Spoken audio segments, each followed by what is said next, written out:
నాగబాబు గారితో ABVP live వీక్షిస్తున్న తెలుగు ప్రజలందరికీ స్వాగతం, సుస్వాగతం. జాతీయత మా ఊపిరి, దేశభక్తి మా ప్రాణం అనే నినాదంతో విద్యార్థులకు అండగా నిలబడుతూ 73 సంవత్సరాలుగా విద్యార్థులలో దేశభక్తిని నింపుతూ ప్రపంచంలోనే అతి పెద్ద సంస్థగా నిలిచింది మన అఖిల భారతీయ విద్యార్థి పరిషత్.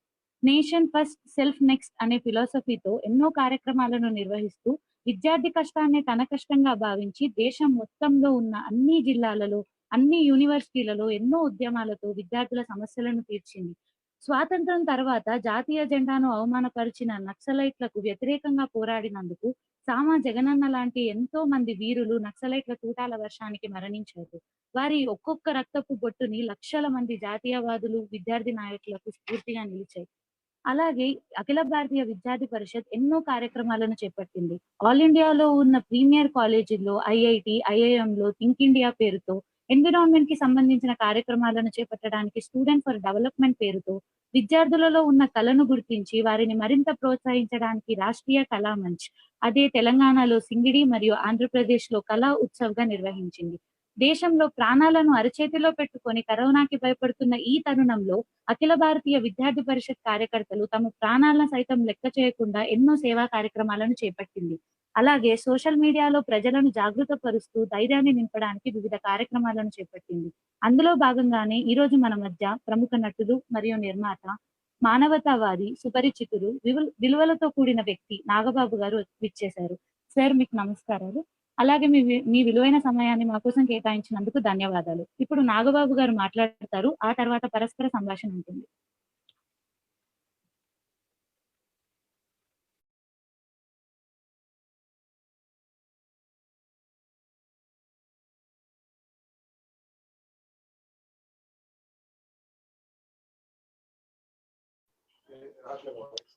Hello. Niharika? Yes, sir. Amma, how are you, ma? Nipe Niharika చెప్పారు. Nice meeting. అందరూ మీ స్టూడెంట్ యూనియన్లో నమస్కారం. హృదయపూర్వక అభినందనలు. Sound రావట్లేదు. Sir, your mic is not audible, sir. రావట్లేదా? ఓకేనా? ఓకే. ఇప్పుడు ఓకే. Hello hello. ఓకేనా? How are you, ma? Sir, device volume పెంచుతారా? వాల్యూమ్ పెంచండి. One second. ఇప్పుడు ఓకేనా? Sir, okay sir. Yes, sir. ఓకేనమ్మా? Yes, sir. Okay, sir. So let me start again. Thank you, ma, Niharika. My pleasure.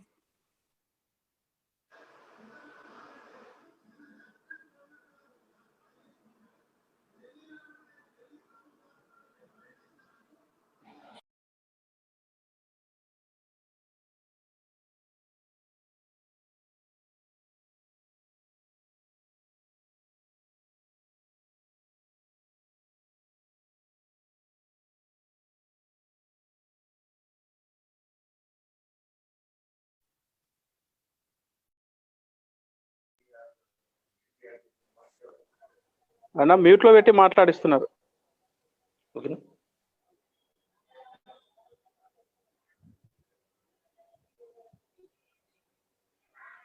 అయ్యో, వినిపించట్లేదండి. Mute లో పెట్టారు. Mute లో ఉంది. ఇప్పుడు ఓకేనండి? ఏమో వినపడుతుందమ్మా? Yes, sir. మళ్ళీ మొదలు పెట్టినామా? మళ్ళీ మొదలు పెడతాం. Okay, I'll start. Okay. Niharika, thank you very much. And మా అమ్మాయి పేరు కూడా Niharika. And so I'm very happy మీరు ఇచ్చిన ఇంట్రడక్షన్ కి. I don't know whether I am that much capable or not. I don't know, but నాకు మీ ABVP విద్యార్థులతోటి మాట్లాడటం అనేది ఐఎమ్ వెరీ మచ్ డిలైటెడ్. ఎందుకంటే మీరు ఎంత సర్వీస్ చేస్తుంటారు విద్యార్థులకు సంబంధించి, అదే విధంగా దేశాన్ని ఎంతో ప్రేమిస్తారు. ఇవన్నీ నేను వినటం అండ్ వార్తల్లో చూడటం తప్ప నేను పెద్దగా నాకు ప్రత్యక్షంగా ఎవరితోటి పరిచయం లేదు. బట్ ఇవాళ అంటే ఒక 1 week back, hardly 1 week back మన బాలకృష్ణ గారు, ఏబీవీపీ సంబంధించిన బాలకృష్ణ గారు ఇలాగ మా స్టూడెంట్స్ తో మాట్లాడాలి అని అంటే వాళ్ళకన్నా ఎక్కువ క్యాపబిలిటీ నాకు లేదు కదంటే, లేదంటే ఏదో ఒకటి మాట్లాడమన్నారు. సరదాగా మాట్లాడాలనిపించింది. Thank you very much and I'm very happy with all your ABVP students. And మీరందరూ ఎందుకు నాకు ఇంత డెడికేటెడ్ ఎలా ఉంటారు? కొంతమంది ఒక స్టూడెంట్స్ వింగ్ అనేది, and not only your students wing, ఎంతో మంది ఆర్ఎస్ఎస్ కానీ లేకపోతే any institution which is connected to RSS or whatever, అది ఎప్పుడు నాకు ఒక ఆశ్చర్యకరంగానే ఉంటుంది. ఇలాగా ఎంత డెడికేటెడ్ గా ఎలా మీరు ట్రైన్ అయ్యారు అనేది. బికాజ్ మా లైఫ్ అంతా ఒక డిఫరెంట్ వేలో మేము పెరిగాం, డిఫరెంట్ వేలో ఇదయ్యాం. కానీ బట్ అందుకనే నాకు I'm very much impressed with you people. So నాకేం తెలుసో నాకు తెలియదు. మీరు ఏదన్నా అడుగుతానంటే నాకు తెలిసింది, నాకు కుదిరింది, నాకున్న కొద్దిపాటి నాలెడ్జ్ లేదన్నా షేర్ చేసుకోమంటే షేర్ చేసుకుంటాను. అండ్ మీరు ఏదన్నా మంచి విషయం చెప్పినా I'm ready to listen. Okay Niharika, అడగండి అమ్మా. Yes sir. మొదటిగా భీమ్ రెడ్డి ఫ్రమ్ నన్నయ్య యూనివర్సిటీ రాజమండ్రి. ఎక్కడమ్మా? నలందానా? Nannaya university Nannaya university Rajahmundry. పేరేంటమ్మా? భీమ్ రెడ్డి. భీమిరెడ్డి, చెప్పండి భీమిరెడ్డి గారు. సార్ నమస్తే సార్. నమస్తే బాబు, నమస్తే, చెప్పండి. ఈరోజు మీతో ఇలా మాట్లాడడానికి చాలా ఆనందంగా ఉంది సార్. Thank you. నాకు కూడా చాలా సంతోషంగా ఉంది మీ అందరితో మాట్లాడగలగటం. చెప్పండి సార్. ఈరోజు మీకు క్వశ్చన్ అడగాలనుకుంటున్నా సార్. చెప్పండి. ఈరోజు స్వాతంత్ర సమరయోధుడు బిర్సా ముండా వర్ధంతి సార్. ఓహో, ఓకే. అదే విధంగా అల్లూరి సీతారామరాజు కావచ్చు, కొమరం భీం కావచ్చు, ఇటువంటి స్వాతంత్ర సమరయోధుల జీవిత చరిత్ర ఏదైతే ఉందో ఈరోజు మన పాఠ్యాంశాల్లో ఉండడం లేదు సార్. ఇలా జీవిత చరిత్ర మన పాఠ్యాంశంలో లేదు సార్. దీనికి గల కారణం ఏమిటి సార్? అది నాకు ఇప్పటికీ అర్థం కాదు ఎందుకు. నేను యాక్చువల్గా దీని మీద నేను నా ఛానల్లో మాట్లాడదామని నేను యాక్చువల్గా అన్నాను. బట్ సో కొంత మాట్లాడతాను మీతోటి. నాకు ఎక్కడో కొలంబస్ అమెరికాను కనుక్కున్నాడు, లేకపోతే ఎక్కడో వాస్కోడి గామా ఇండియాని కనుక్కున్నాడు, లేకపోతే మెగస్తనీస్ అనేవాడు ఎవడో గ్రీస్ దేశం ఎక్కడి నుంచో వచ్చేసి వాడు ఇండియా, ఇట్లాగే అరే అది మనకు అవసరమా? లేకపోతే ఎక్కడో బాబర్ అనేవాడు ఇండియాని దండెత్తి వచ్చాడు, లేకపోతే బ్రిటిష్ వాడు భారతదేశాన్ని ఆక్యుపై చేశాడు, ఆ మహానుభావు. ఈ కాదు కదా మనకు కావాల్సింది. మనకి మన దేశం కోసం, అంటే నేను మీ అంత ఎక్స్పోజర్ నాకు లేకపోవచ్చు కానీ, బట్ నేను ఆమె హిస్టరీ స్టూడెంట్. సో మాకు మోస్ట్ ఇంట్రెస్టింగ్ సబ్జెక్టు దాంట్లో మేము చదువుకున్నది ఇండియన్ ఇండిపెండెన్స్ మీద కొంచెం చదువుకున్నాను. ఇప్పుడు అంత జ్ఞాపకం లేదు కానీ మళ్ళీ నేను అప్పుడప్పుడు రివైజ్ చేస్తున్నాను. నాకు వెరీ షాకింగ్ ఫస్ట్ థింగ్ అంటే ఈ ఫ్రీడమ్ ఫైట్ లో పాల్గొన్నటువంటి ఈ స్వాతంత్ర యోధులు, నేను మొన్న చదివాను ఒక ఆయన గురించి, షణ్ముగరామన్ పిళ్ళై అనే ఆయన ఆ రోజుల్లో బ్రిటిష్ వాళ్ళకి వ్యతిరేకంగా అడాల్ఫ్ హిట్లర్ తో స్నేహం చేసి మళ్ళీ తర్వాత అడాల్ఫ్ హిట్లర్ తో శత్రుత్వం తెచ్చుకొని ఆయనే జై హింద్ అనే మాట కనిపెట్టి అనే మాటని కాయిన్ చేసింది ఆయన. అలాంటి వాళ్ళు, లేకపోతే మీరు అన్నారు కదా బిర్సా ముండా అనే ఆయన, లేకపోతే కొమరం భీము, లేకపోతే భగత్ సింగ్, సుభాష్ చంద్రబోస్, వీళ్ళు దేశం కోసం ప్రాణాలు ఇచ్చేసారు. మాలాంటి వాళ్ళం, ఫర్ ఎగ్జాంపుల్ నేను గబుక్కుని ఒక అమౌంట్ ఇవ్వాలంటే ఒక 10 సార్లు ఆలోచించగా ఇవ్వలేని పొజిషన్లో ఉన్నప్పుడు వీళ్ళు ప్రాణాలనే తృణప్రాయంగా వదిలేరు. అలాంటి వాళ్ళని నిజంగా మన భారతదేశంలో ఎస్పెషల్లీ మన ఈ చదువుల్లో పిల్లలకి ఖచ్చితంగా మన వీళ్ళని ప్రస్తుతానికి వీళ్ళతో పాటు గ్రేట్ వారియర్స్. నేను మొన్న ఎక్కడో ట్వీట్ చేశాను, రాణా ప్రతాప్ సింగ్, ఛత్రపతి శివాజీ అండ్ పృథ్వీరాజ్ చౌహాన్ అండ్ ఇంకా what there are so many people, భారతీయారు, ఇలాంటి మహానుభావులు, వాళ్ళ గురించి మాకు తెలియదు. ఒక వీరపాండ్య కట్టబ్రహ్మన్, వీళ్ళు ఇంతమంది వారియర్స్, ఇంతమంది గురించి అసలు మన సోషల్ స్టడీస్లో కానీ లేకపోతే తెలుగులో కానీ చాలా తక్కువ సార్లు వచ్చింది. నాకంటే ఈ మధ్య కాలంలో నాకు ఈ పాఠ్య పుస్తకాలు ఉన్నది ఏదో తెలీదు, నేను కనుక్కోమని చెప్పాను ఎవరికో, అసలు ఎన్ని పాఠ్య పుస్తకాల్లో వీళ్ళ గురించి ఎంత ఉందని. అలాగే ఇక మనకు స్వాతంత్రం రావటానికి వీళ్ళందరూ జీవితాలని తృణప్రాయంగా అర్పించేసినటువంటి వ్యక్తులు వీళ్ళందరూ. మొన్న ఒక ఆయన గురించి కొంచెం ఆల్రెడీ విన్నాను, బట్ సూర్యసేన్, ఆయన కళ్ళు పీకేసి గోళ్ళు తీసేసి దుర్మార్గంగా చంపారు బ్రిటిష్ వాళ్ళు. వీళ్ళు కేవలం హ్యాపీగా మనకెందుకులే అనుకొని ఇంట్లో కూర్చుంటే పెళ్లిళ్ళు చేసుకొని బిడ్డలు కానీ హ్యాపీగా బతకాల్సిన వాళ్ళు జీవితాలను వదులుకొని ముందుకొచ్చి చావుని ఎదుర్కొని చనిపోయిన వాళ్ళు.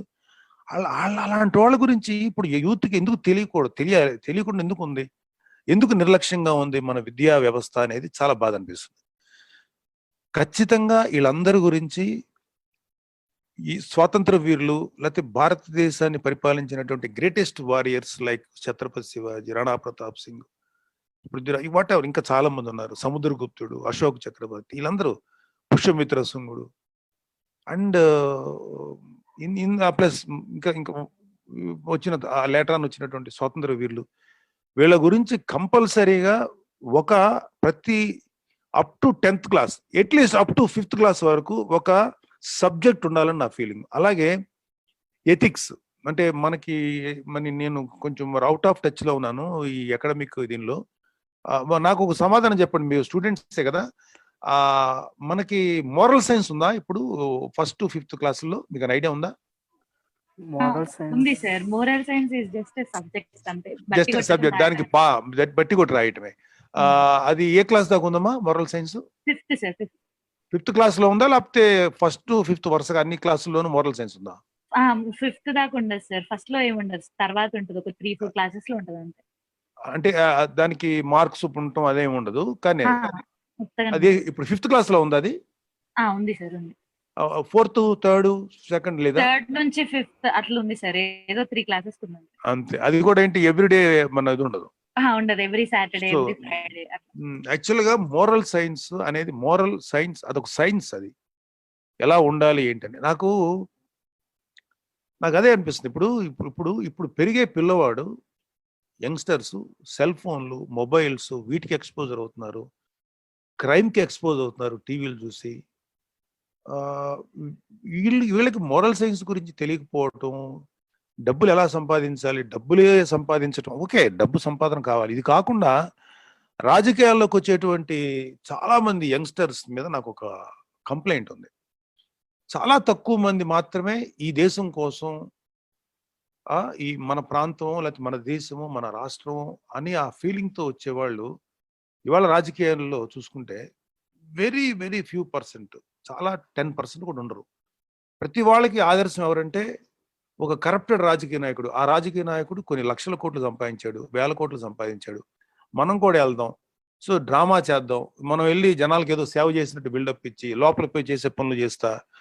అలాంటి ఒక బ్యాడ్ రోల్ మోడల్స్ని తీసుకొని, కరప్టెడ్ రోల్ మోడల్స్ని, దానికి వీళ్ళు అట్రాక్ట్ అయ్యి రాజకీయం ఒక పవర్ కోసం లేకపోతే రాజకీయం డబ్బు సంపాదన కోసం వాడుకునేటువంటి యూత్ తయారయ్యారు. అందుకని వాళ్ళని ఇప్పుడు నేను అదే మొన్న దాంట్లో చచ్చిపోయింది మాకు, మా రక్తం మా ఏజ్లో నుంచి ఇంకొక 20 ఏళ్ళు, 40 years నుంచి, నో ఐఎమ్ 60, నాకు నుంచి పెద్దలు, మా బ్లడ్ ఆల్రెడీ చనిపోయింది, అంటే చప్పబడిపోయింది, అంటే ఇంకెందుకు పని చేయదు, వేస్ట్. అంటే నాకు అంత ఫ్రస్ట్రేషన్ ఉంది.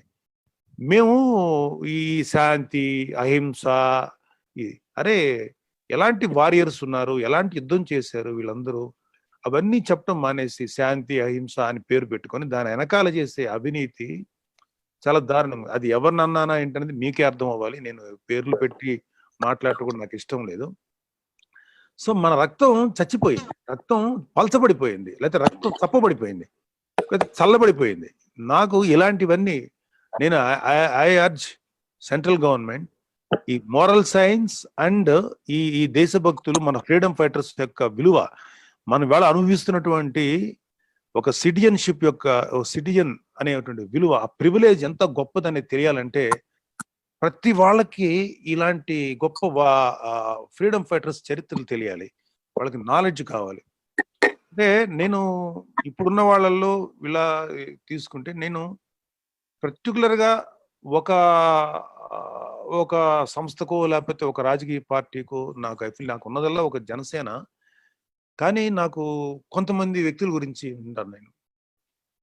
For example let us start with some other parties like Congress లో ఏకే యాంటోనీ గారు అండ్ పివి నరసింహరావు గారు. వాళ్ళందరూ ఎంత జెన్యున్ గా పనిచేశారు. అలాగే ఇప్పుడున్న దీంట్లో వాజ్పేయి గారు, ఎల్కే అద్వానీ గారు అండ్ మురళీ మనోహర్ జోషి, ఇంకా రాజ్నాథ్ సింగ్, వీళ్ళతో పాటు ఇప్పుడు ఎగ్జిస్టింగ్ లో ఉన్న మన ప్రైమ్ మినిస్టర్ మోడీ గారు, లేకపోతే అమిత్ షా. నాకు వీళ్ళని చూసినప్పుడల్లా వీళ్ళు ఎలాగా సాక్రిఫైస్ చేసి జీవితాలని ఎలా రాగలిగారు, ఎలా చేశారనేది నాకు చాలా ఆశ్చర్యకరంగా ఉంటుంది.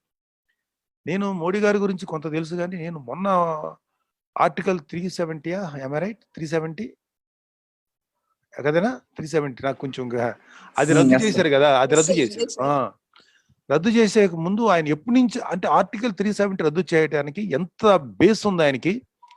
కాశ్మీర్ లాంటి విపరీతమైన ఇదున్న ఏరియాలో, అశాంతి ఉన్న ఏరియాలో ఆయన ఇంకొక ఆయన పేరు తెలియదు, మోడీ గారు వెళ్ళి అంత రిస్క్ లో వెళ్ళి భారతీయ జెండా ఎగరేసి వచ్చారంటే వాళ్ళ అడ్వెంచరు లేకపోతే వాళ్ళ కమిట్మెంట్ చూసిన తర్వాత నాకు చాలా షాకింగ్ గా అనిపిస్తుంది. ఎలా ఉంటారా అరే, ఇలాంటి వ్యక్తులు ఉన్నారు. కానీ మన యూత్ కి ఎంతమందికి తెలుస్తుంది?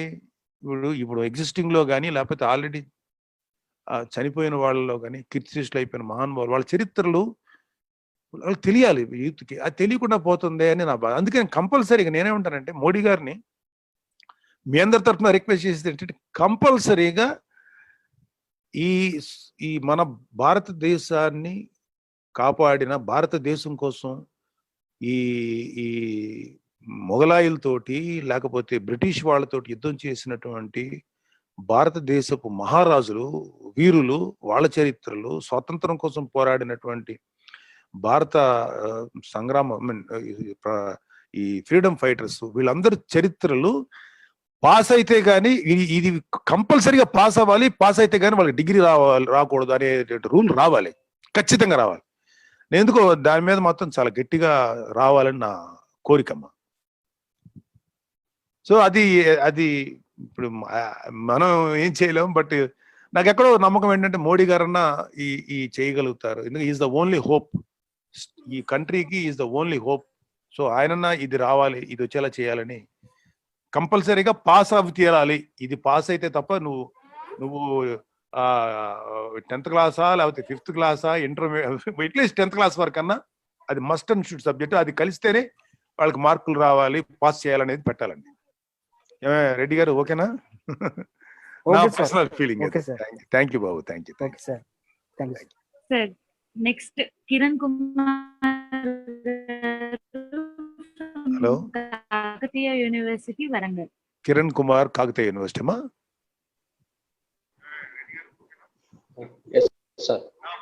కిరణ్ కుమార్ గారు చెప్పండి.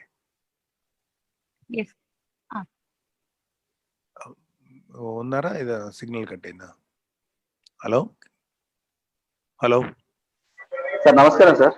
నమస్కారం. Kiran Kumar sir, Kakatiya university sir, MSc maths చేస్తున్నా సార్, ఏబీపీ రాష్ట్ర కార్యదర్శి. ఎంఎస్సి మ్యాథ్స్ చేస్తున్నారా? అవును, present ABP state secretary sir. Okay okay, ఇప్పుడు వచ్చారు మీరు ముందుకే. Okay, correct sir. ఇప్పుడు ఉన్న COVID-19 పరిస్థితుల్లో ప్రపంచ దేశాల ముందు చైనా అనేది ఒక దోషిగా నిలబడింది సార్. ఇలాంటి పరిస్థితుల్లో కూడా ఈ చైనా మన ఆర్థిక వ్యవస్థను అన్ని రకాలుగా కూడా నాశనం చేస్తుంది సార్, మన ఆర్థిక వ్యవస్థను చైనా అనేది.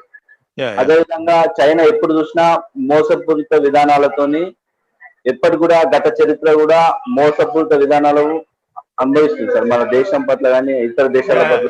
ఇండియా పట్ల, ఎస్పెషల్ ఇండియా పట్ల చైనా ఆల్వేస్ వెరీ నెగిటివ్. కాబట్టి ఇలాంటి పరిస్థితుల్లో కూడా చైనా మన దేశ సరిహద్దుల్లో యుద్ధానికి కాలు దూవుతుంది సార్. ఇలాంటి పరిస్థితుల్లో ఈ కరోనా ఇట్లున్న తరుణంలో కూడా యుద్ధానికి కాలు దూవుతుంది. అదేవిధంగా మన ఆర్థిక వ్యవస్థను కూడా నాశనం చేస్తుంది సార్. ట్రై చేస్తుంది, ఇంకా నాశనం చేయలేదు, ట్రై చేస్తుంది, నాశనం చేయడానికి ట్రై చేస్తుంది సార్. చైనా వల్ల కాదులేండి.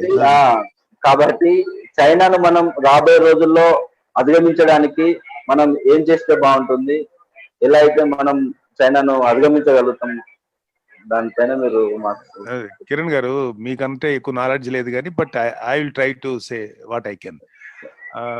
ఇప్పుడు వరల్డ్ వైడ్ చైనా మీద వినపడుతుందండి. ప్రపంచవ్యాప్తంగా అన్ని దేశాలకి చైనా మీద ఉన్న భ్రమలు తొలగిపోయినాయి. ఎప్పుడైతే కోవిడ్ దాచిపెట్టి ఇన్ని లక్షల మంది చావు కారణమయ్యారో, సరైనటువంటి హెచ్చరికలు చేయకుండా దాచిపెట్టేసి, అందువల్ల ప్రపంచ మొత్తానికి దోషిగా నిలబడింది ఆ కంట్రీ. అయితే ఇప్పుడు ప్రపంచం మొత్తం ఇండియా వైపు చూస్తుంది. India and Singapore are some countries like మనలాగా మేజర్గా ఇండియా వైపు చూస్తుంది. సో మనకి ఒక రకంగా చెప్పాలంటే దీనివల్ల మన దేశం ఒక కోవిడ్ వల్ల కొంతమంది కొన్ని వేల మంది చనిపోతున్నారు అండ్ చాలా మంది నష్టపోతున్నారు ఈ హెల్త్ పరంగా. కాకపోతే అట్ ద సేమ్ టైం ఇది అంటే ఫర్ ఎవ్రీ డేంజర్, ప్రతి ప్రమాదంలోనూ ఒక గొప్ప అవకాశం ఉంటుంది, ప్రతి గొప్ప అవకాశంలోనూ ఒక ప్రమాదం ఉంటుందని ఏదో ఒక ఇంగ్లీష్లో ఒక సామెత ఉంది. సో ఇప్పుడు పెద్ద ప్రమాదం లేకపోతే పెద్ద ఒక ఏమంటారు ఒక పెద్ద రిస్క్ ఒకటి సమస్య ఇది. ఈ సమస్యలో మనకు ఉన్నటువంటి పెద్ద వరం ఏంటంటే ప్రపంచంలో ఇంక్లూడింగ్ అమెరికా, భారతదేశంలో ఒక పెద్ద మ్యానుఫ్యాక్చరింగ్ కంట్రీగా మనం చూస్తుంది. సో ఎప్పుడైతే ప్రపంచం అంతా మన వైపు చూస్తుందో, నాకు తెలిసినంత చెప్తున్నా, అది ఆమె right are wrong I don't know, చైనాకి ఏమనిపించి ఉంటుందంటే ప్రపంచం అంతా ఇటువైపు చూస్తుంది కాబట్టి కంట్రీని కొంచెం డీస్టెబిలైజ్ చేసి ఇలా హడావిడి చేస్తే ఇలాంటి కంట్రీలో మనం పెట్టుబడి పెట్టడం కరెక్టా కాదా అనే ఆలోచనలో పడతాయి, కొంచెం వెనక్కి తగ్గుతాయి. నా దేశం నుంచి నా చైనా నుంచి వెళ్ళిపోయే వాళ్ళందరూ మళ్ళీ వెనక్కి వస్తారని ఏదో ఒక ఆలోచన చేశారు. అది ఎప్పటికీ వర్కౌట్ కాదు. డెఫినెట్గా ఈ వారుకి చైనా నిజంగా వారు చేయాలనుకుంటే ఇండియా ఇవాళ ఏమంటారు గాజులు తోడుకొని కూర్చోలేదు. అది 1960లో జరిగిన వారు. అప్పుడు సరైనటువంటి నాయకత్వం, సరైనటువంటి ఇనిషియేటివ్ లేక చైనా చేతిలో ఓడిపోయాం. కానీ ఈవెన్ దెన్ ఆ రోజుల్లో కూడా ప్రభుత్వం నుంచి సరైన ప్రోత్సాహం లేకపోయినా, మీకు ఒక ఐడియా ఉంది, నాకు ఏరియా గుర్తులేదు కానీ it is near China, Shaitan Singh అని చెప్పి ఒక మేజరు 3 days ఆపాడు యుద్ధాన్ని.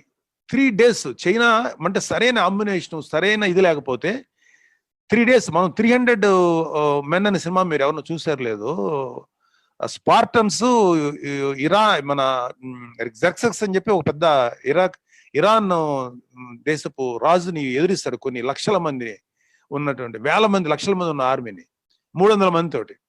అలాగా మనకు అంత గొప్ప చరిత్ర ఉన్నటువంటి ఒక ఆర్మీ జనరల్ ఆయన షేతాన్ సింగ్. ఆయన 3 రోజులు నిలువరించాడు కొన్ని వందల మంది ఉన్నటువంటి చైనీస్ ఆర్మీని. అంటే మన ఆర్మీలో మన వాళ్ళు ఎంత సత్తా ఉన్న ఆర్మీ అంటే మన ఇండియన్ ఆర్మీ, అంత అద్భుతమైన ప్రతిభా పాఠవాలు కలిగి కూడా సరైనటువంటి instruments like gun or whatever యుద్ధ పరికరాలు సరిగా లేకపోయినా నిలబెట్టారంటే అంటే మన వాళ్ళు ఎంత చాకచక్యం, ఎంత ట్రైనింగ్ ఉన్న వాళ్ళు అర్థం. అంటే చెత్త యావరేజ్ వస్తువులు ఇచ్చినా కూడా అద్భుతంగా యుద్ధం చేయగలిగే ఆర్మీ మన చేతిలో ఉంది. ఇంతెందుకు మొన్న అభినందన్ గారు లాంటి పైలట్ వాళ్ళు చాలా అల్ట్రా మోడర్న్ ఫ్లైట్స్ తో పాకిస్తాన్ వస్తే మిగ్ లాంటి ఏజ్ ఓల్డ్ ఫ్లైట్ తోటి కొట్టవతలు పడేశారు. అంటే ఇక్కడ ఉందని కాదు, ఎలా చేయగలిగాడు, ఎలాంటి ఇన్స్ట్రుమెంట్ చేతిలో ఉందని కాదు, దాన్ని ఎలా వాడగలిగాడు, అలాంటి వాడగలిగే సత్తా ఉందని. అలాంటి సత్తా మన ఇండియన్ ఆర్మీకి ఉంది. సో అప్పట్లో ఇంత సరైనటువంటి ప్రోత్సాహం లేకపోయినా కూడా ఈవెన్ షేతాన్ సింగ్ లాంటి వాళ్ళు అంత యుద్ధం చేసి పాపం అమరులు అయ్యారు. సో ఇప్పుడు ఉన్న వాళ్ళలో ఎక్స్ట్రాడినరీ దేశభక్తి కలిగిన మిలిటరీ ఉంది, గొప్ప వారియర్స్ ఉన్నారు. ఇవాళ చైనా మన బార్డర్లోకి వచ్చి డాన్స్లు ఆడటం లేకపోతే కథలు చెప్పడం నిజం కుదరదు. చాలా గట్టిగా యుద్ధం చేసి చాలా గట్టిగా బుద్ధి చెప్పగలరు. ఇక్కడ నాట్ ఓన్లీ మిలిటరీ, ఈ మిలిటరీ వెనకాల మోడీ గారు లాంటి, అమిత్ షా లాంటి ఒక ఉక్కు మనుషులు ఉన్నారు. వీళ్ళు చాలా స్ట్రాంగ్ పీపుల్, మొండితనం, ధైర్యం, తెగువ అండ్ స్ట్రాటజీ తెలిసిన వాళ్ళు. సో ఖచ్చితంగా చైనా ఏ మాత్రం రిస్క్ చేయదని నాకు ప్రగాఢ విశ్వాసం. అలా చేస్తే ఫస్ట్ నష్టపోయేది చైనా తప్ప మన కాదు. సో అలాగే వాళ్ళేదో ఇండియాని డీస్టెబిలైజ్ చేద్దామని ఇప్పుడు కిరణ్ గారైనా అనుకున్న, అది కుదరదండి. నాకున్న ఎక్స్పీరియన్స్ లో, నాకున్న ఆలోచన బట్టి చెప్తున్నా. డెఫినెట్ గా వాళ్ళకి తగిన బుద్ధి చెప్పగలం, తగినటువంటి ఆన్సర్ ఇవ్వగలిగేటువంటి ఆర్మీ మనకుంది. మనతోటి మా సినిమా పరిభాషలు మనతో గేమ్స్ కుదరదు వాళ్ళకి. డెఫినెట్ గా వాళ్ళకి తిరుగులేని బుద్ధి చెప్పగలరు. అందుకనే వాళ్ళు స్లో అవుతున్నారు. నిజంగా ఈ పాటికైనా చేయాలంటే ఇంపాసిబుల్. ఇంకోటి ఏంటంటే నాకు బాగా అనిపించింది ఏంటంటే, మోడీ గారు ప్రపంచంలో ఉండే అన్ని దేశాల యొక్క మద్దతు కూడగట్టగలిగినటువంటి ప్రైమ్ మినిస్టర్. ఇంతవరకు భారతదేశాన్ని పరిపాలించిన ప్రైమ్ మినిస్టర్స్ లో అటు అరబ్ కంట్రీస్ ని, ఇటు కమ్యూనిస్ట్ కంట్రీస్ ని, ఇటు అమెరికా లాంటి కంట్రీస్ ని, యూరోప్ కంట్రీస్ ని అందరి సపోర్ట్ తీసుకొని మద్దతు కూడగట్టి మన వైపు తిప్పుకోగలిగేటువంటి చతురత అండ్ తెలివితేటలు అండ్ అద్భుతమైనటువంటి ధైర్యం, మొండితనం. Is a rare leader Modi గారు. సో నాకు అలాంటి ఏం జరగవని కిరణ్ గారు, I'm very much positive. Nothing will happen to us. Thank you so much sir. మీరు అవసరం ఉన్నప్పుడల్లా ఈ యొక్క యువతకి ఏదైతే ఉందో, చాలా సందర్భాలు 2-3 సందర్భాల్లో సావర్కర్ గురించి కానీ, మన రక్తం చల్లబడుతుంది, చాలా విషయాలు తెలవాలి యువతకు అని చెప్పడం చాలా బాగుంది సార్. రాబోయే రోజుల్లో అవసరాన్ని బట్టి మీరు ఈ యొక్క యువతకు సందేశాన్ని ఇవ్వాలని ఏబీపీ రాష్ట్ర శాఖ తరఫున మీకు. కిరణ్ గారు, నేను ఒక మాట చెప్పనండి. నేను ఐ ఆల్వేస్ రెస్పెక్ట్, ఎందుకంటే యూత్ కి మేము చెప్పక్కర్లేదండి. Youth already very very very powerful. నాకు యూత్ అంటే చాలా రెస్పెక్ట్, భయం కూడా ఉంది. ఎందుకంటే వీళ్ళు అనుకుంటే ఏదైనా సాధించగలరు. కాకపోతే వాళ్ళకి ఇదిగో ఇలాంటి ఇన్స్పైర్డ్ కథలు కానీ, లేకపోతే ఒక మంచి సబ్జెక్ట్స్ మన వారియర్స్ తెలిస్తే మామూలుగా ఉండదు. అలాంటి చేయమని తప్ప మీకు యూత్ కి చెప్పే అంత కెపాసిటీ నాకు లేదు. But any thanks for the compliment. Next ఎవరు? Thank you. Radhika garu from Padmavati మహిళా యూనివర్సిటీ, తిరుపతి. ఓకే, పద్మావతి మహిళా యూనివర్సిటీ. నమస్తే సార్, రాధిక, రాష్ట్ర సంయుక్త కార్యదర్శి, తిరుపతి నుంచి సార్. చెప్పమ్మా రాధిక. ట్విట్టర్ ఫాలో అవుతుంటాను సార్ జనరల్ గా డైలీ. చాలా ఇన్స్పిరేషనల్ గా ఉంటాయి మీ ట్వీట్స్ అన్ని. ఇంత ఇన్స్పిరేషనల్ ఇచ్చే పర్సన్స్ ఉన్నా కూడా మేము చాలా క్వశ్చన్స్ ఎదుర్కొంటూ ఉంటాం సార్. దాంట్లో మెయిన్ క్వశ్చన్ ఏంటంటే, మా ఫ్యామిలీ నుంచి, రిలేటివ్స్ నుంచి, మీరు దేశ సేవ చేస్తున్నారు కానీ మీ కెరీర్ సెట్ చేసుకోవాలి కదా, కెరీర్ పరిస్థితి ఏంటి అని అడుగుతారు సార్. దాని మీద మేము ఎలా స్టాండ్ తీసుకోవాలి అని నా క్వశ్చన్ సార్. అది ఇది మీకే కాదమ్మా, ఎవరికైనా కూడా కంట్రీ వైపు, కంట్రీ ఫస్ట్, వీఆర్ నెక్స్ట్ ఆలోచించే వాళ్ళ ప్రతి వాళ్ళకి ఈ సమస్య ఉంటుంది. ఇంట్లో ఇప్పుడు మిమ్మల్ని చూస్తా మీరు జీవితాన్ని దేశం కోసం త్యాగం చేస్తే నా బిడ్డ ఏమైపోద్ది, లేదా నా తమ్ముడు ఏమైపోతాడు, మా అన్న ఏమైపోతాడు అని ప్రతి తల్లిదండ్రులకు ఉంటుంది. మన దురదృష్టం ఏంటంటే, ఒక సుభాష్ చంద్రబోస్, ఒక అల్లూరి సీతారామరాజు పక్కింట్లో పుట్టాలని కోరుకుంటారు తప్ప మన ఇంట్లో పుట్టాలని కోరుకోం. మన పిల్లలు వాళ్ళు మాత్రం సేఫ్ లో ఉండాలని. సో అది మన థింకింగ్ అంతా మనంతా ఇది ఇందాక అదే చెప్పా.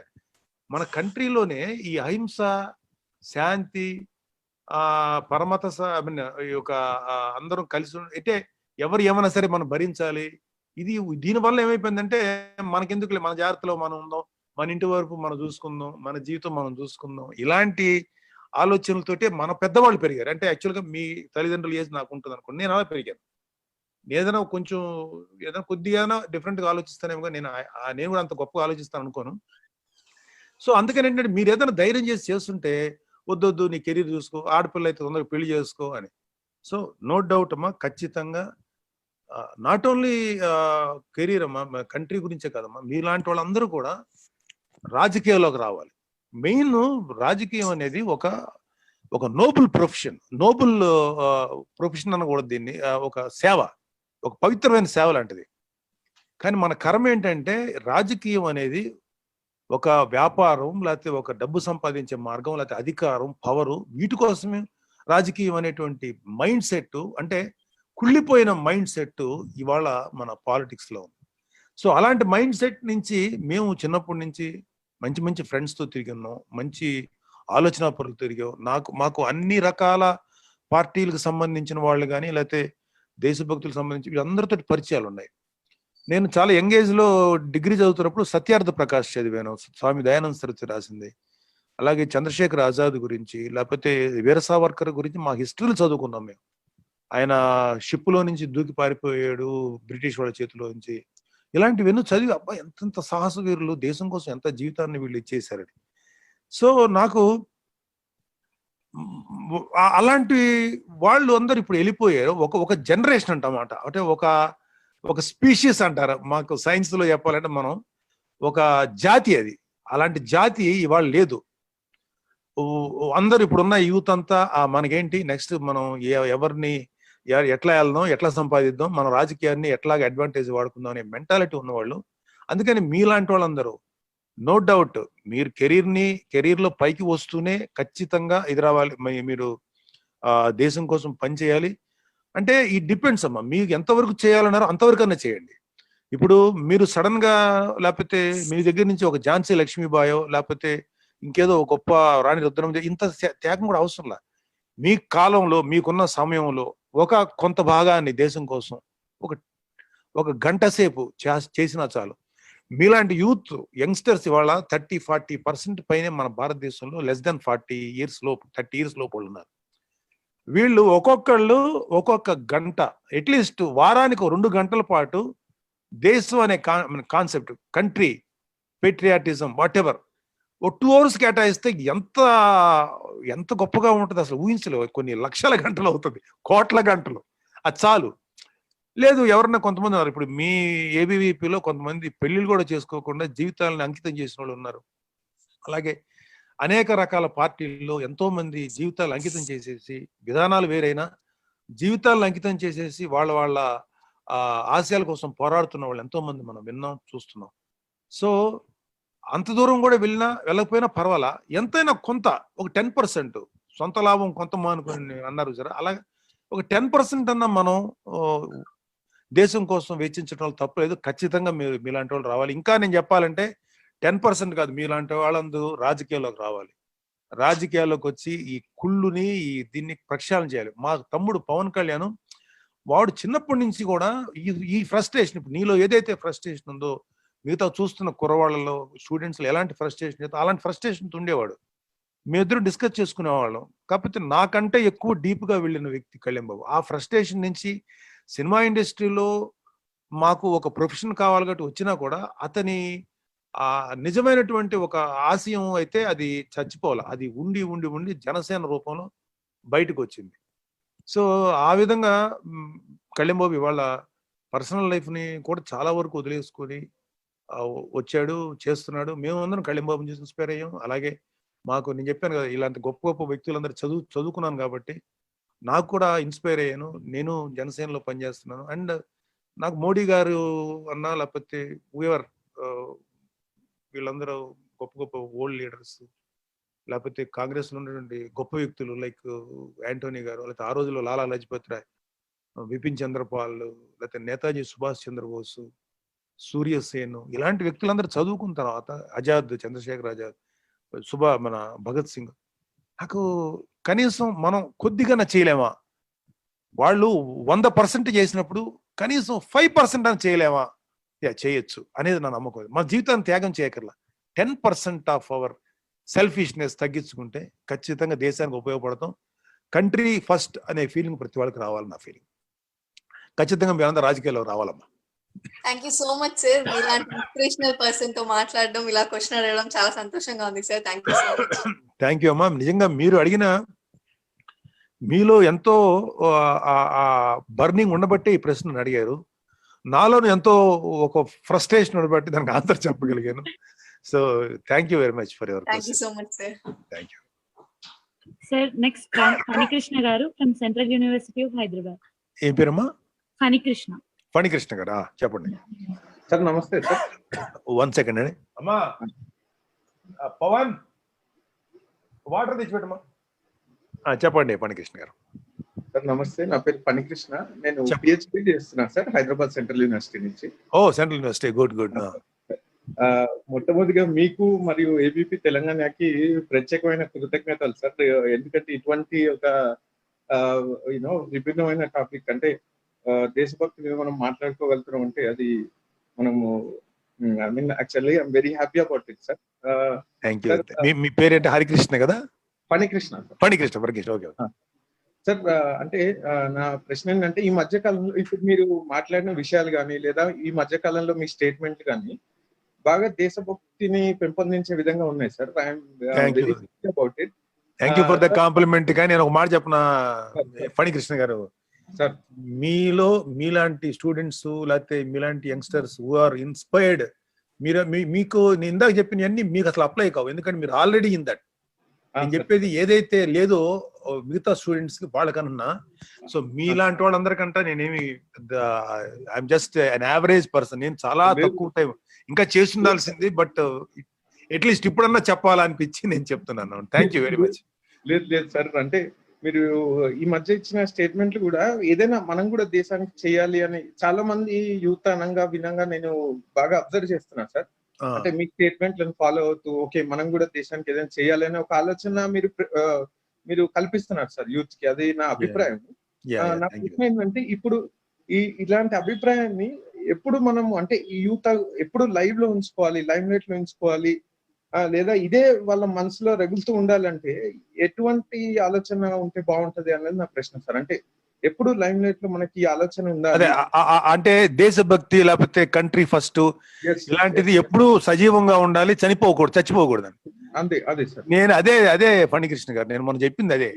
ఒక జనరేషన్ కాదు, ఒక జనరేషన్ కాదు, ఒక 4-5 జనరేషన్స్ ఆఫ్టర్ ఫ్రీడమ్. భారతదేశానికి స్వతంత్రం వచ్చిన తర్వాత 4-5 జనరేషన్స్ అంటే అప్ టు 1947 తర్వాత పుట్టిన జనరేషన్, వాళ్ళని బేబీ బూమర్స్ అంటాం. మా జనరేషన్ అప్ టు ఒక 2000 దాకా పుట్టిన జనరేషన్ రక్తం చచ్చిపోయింది మాకు. అవర్ బ్లడ్ ఫ్రోజన్ అయిపోయింది. మాకు లేదు, మాకు అక్కడే అదే బాధ. అంటే మాకు రాజకీయాలు అనేవి ఒక వ్యాపారం, రాజకీయాలు అనేవి మాకు ఒక సంపాదించుకునే మార్గాలు, రాజకీయ అనే అధికారం. అందుకని మాకు లేదు, మాలో చచ్చిపోయింది. యాక్చువల్ అంటే నాకేదో ఇంకొంచెం ఉందని నాలాంటి వాళ్ళు కొంతమంది ఉన్నారు, కానీ చాలా మందికి చచ్చిపోయింది. అది చచ్చిపోకుండా ఉండాలంటే మనం నిత్య జీవితంలో we have to expose to that. మన మీడియా కానీ లేకపోతే మన టీవీల్లో కానీ లేకపోతే మనం సినిమాల్లో నిజంగా చెప్పాలంటే ఎప్పుడో ఒకటో ఆరో మేము ఇవ్వగలుగుతున్నాం కొంతవరకు, కానీ మేము ఇంకా పెంచుకోవాలి మేము కూడా. కానీ మన మీడియా, మన టీవీలు వీటిల్లో ఎంతసేపటికి అలాంటి సీరియల్స్, కుటుంబాలు, కొట్లాటలు, కుళ్ళు, కపటం, జనాలకి చెప్పేవి, లేకపోతే ఎప్పుడూ నెగిటివ్ న్యూస్లే చెప్పేటువంటి మీడియాకి ఒక్కసారి రోజుకు 1 గంట సేపు ఇదిగో ఈ రోజు ఒక వ్యక్తి గురించి చెప్తున్నాం, ఒక భారతీయార్ గురించి చెప్పండి. అదేదో 1-2 ఛానల్స్ లో అక్కడక్కడ వస్తుంది, కానీ ఖచ్చితంగా ఛానల్స్ లో రావాలి. మన సెల్ ఫోన్స్ లో అండ్ వాట్ ఎవర్ మనం నిత్య జీవితంలో దేనికైతే యంగ్స్టర్స్ అందరూ ఎక్స్పోజ్ అవుతారో వాళ్ళకి ఇష్టం ఉన్నా లేకపోయినా వాళ్ళని కంపల్సరీగా ఇప్పుడు చెత్తా చెదారానికి మన సోషల్ మీడియాని మనం ఎక్స్పోజ్ అవుతున్నాం. బట్ ఒక దరిద్రాన్ని ఎక్స్పోజ్ అవుతున్నప్పుడు ఈ మంచిని కూడా ఎక్స్పోజ్ అయ్యే విధంగా నాకు తెలిసి ఇది చేయాలంటే కూడా it is only possibility with governments. చదువులో కానీ, చదువుకునే పుస్తకాల్లో కానీ, లేకపోతే కంపల్సరీ చేయటంలో కానీ. నాకు ఇంకోటి విన్నాను ఫణికృష్ణ గారు, స్టూడెంట్స్ ని చదువుకు అయిపోయిన తర్వాత కంపల్సరీగా మిలిటరీ ట్రైనింగ్ అనేది ఏదో ఈ మధ్యన వచ్చింది. ఆమె రైట్ సార్? అంటే అది ఆ ఆలోచన ఉంది సార్, ఉంది. అది నాకు చిన్నప్పటి నుంచి ఉండేది. అమెరికాలో ఒకడు పట్టభద్రుడే బయటికి వెళ్ళాలంటే ఖచ్చితంగా 6 నెలల నుంచి 1 ఇయర్ పైనే మిలిటరీలో పనిచేయాలి. మిలిటరీలో పనిచేస్తేనే ప్రతి వాడికి కంట్రీ విలువ తెలుస్తుంది. ఎందుకంటే నేను మిలిటరీ వాళ్ళు ఏముంది, వాళ్ళకి జీతాలు ఇస్తారు, వాళ్ళు హ్యాపీగా బార్డర్ లో పనిచేస్తారు, ఒక పోలీసు, ఒక మిలిటరీ వాళ్ళు అలాగే కదా అని అనుకునేటువంటి ఒక ఒపీనియన్ చిన్నప్పుడు ఉండేది నాకు. కానీ ఒకసారి ఈ పాకిస్తాన్ బార్డర్ లో ఉన్న ఒక సింగిల్ ఒకే ఒకడు ఉన్నాడు ఆ పోస్ట్ లో పనిచేస్తున్న ఒక మిలిటరీ మ్యాన్. అతను 12 గంటలు పనిచేసా డ్యూటీ ఎక్కితే ఇంకొకటి వస్తాడు, నిర్మానుష్యంగా ఉంది. సో అతన్ని గురించి ఏదో ఇన్ఫర్మేషన్ వచ్చింది. ఏం అడిగారంటే, ఏమో ఇట్లా ఉన్నావు కదా, ఒక్కడే ఉన్నావు, ఇంత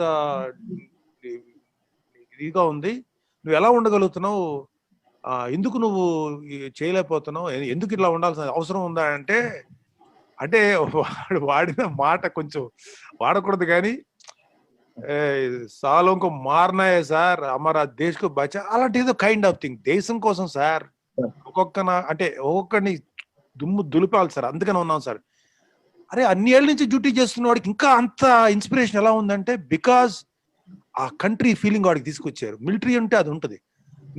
మీరు ఉన్న దానికి వన్ ఆఫ్ ద సోర్స్ నాకు అనిపించింది ఏంటంటే, మోడీ గారి ప్రభుత్వం అతి త్వరగా కంపల్సరీగా ప్రతి స్టూడెంట్ డిగ్రీ పాస్ అయ్యి వాడి ఉద్యోగం రావాలంటే 1 year పాటు మిలిటరీలో పనిచేసి వాడికి కంట్రీ ఫస్ట్ అనేటువంటి ఫీలింగ్ తీసుకురావాలంటే ఇది పెట్టాల్సిందే. ఆర్మీ ట్రైనింగ్ చేయాలి ప్రతి వాడికి.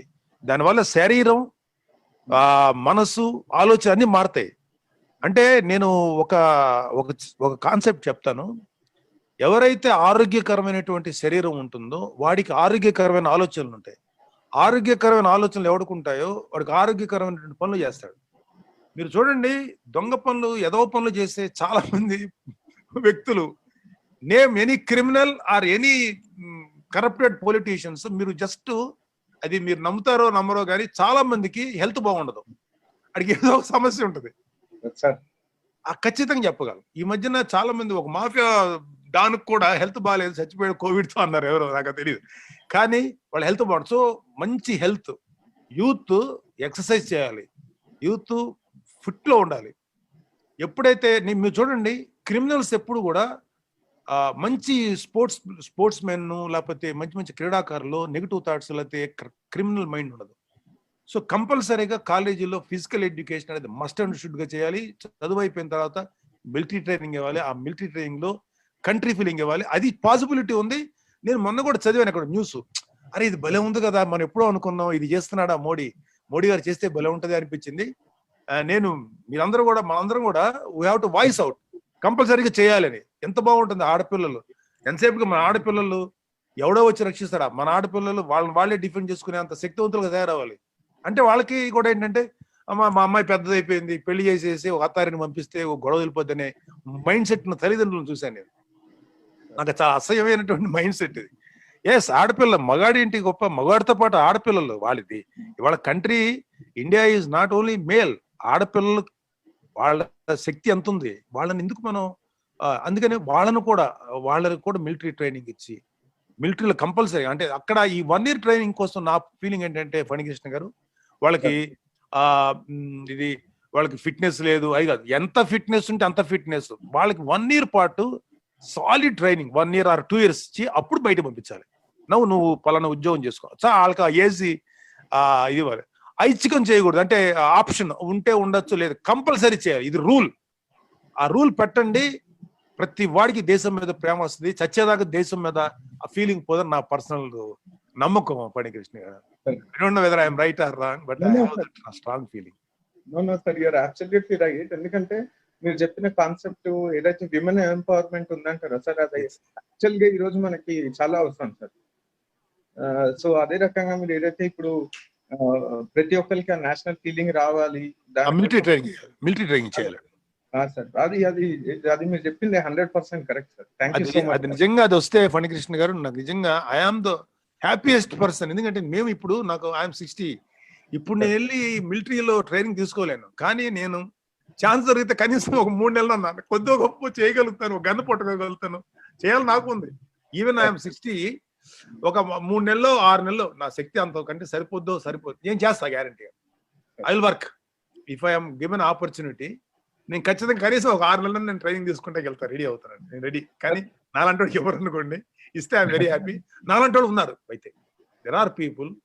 సో కంపల్సరీగా మనకి ఒక మిలిటరీ ట్రైనింగ్ అది ఇవ్వాలండి. కంట్రీ ఫీలింగ్ అనేది మిలిటరీలోనే వస్తుంది యాక్చువల్గా.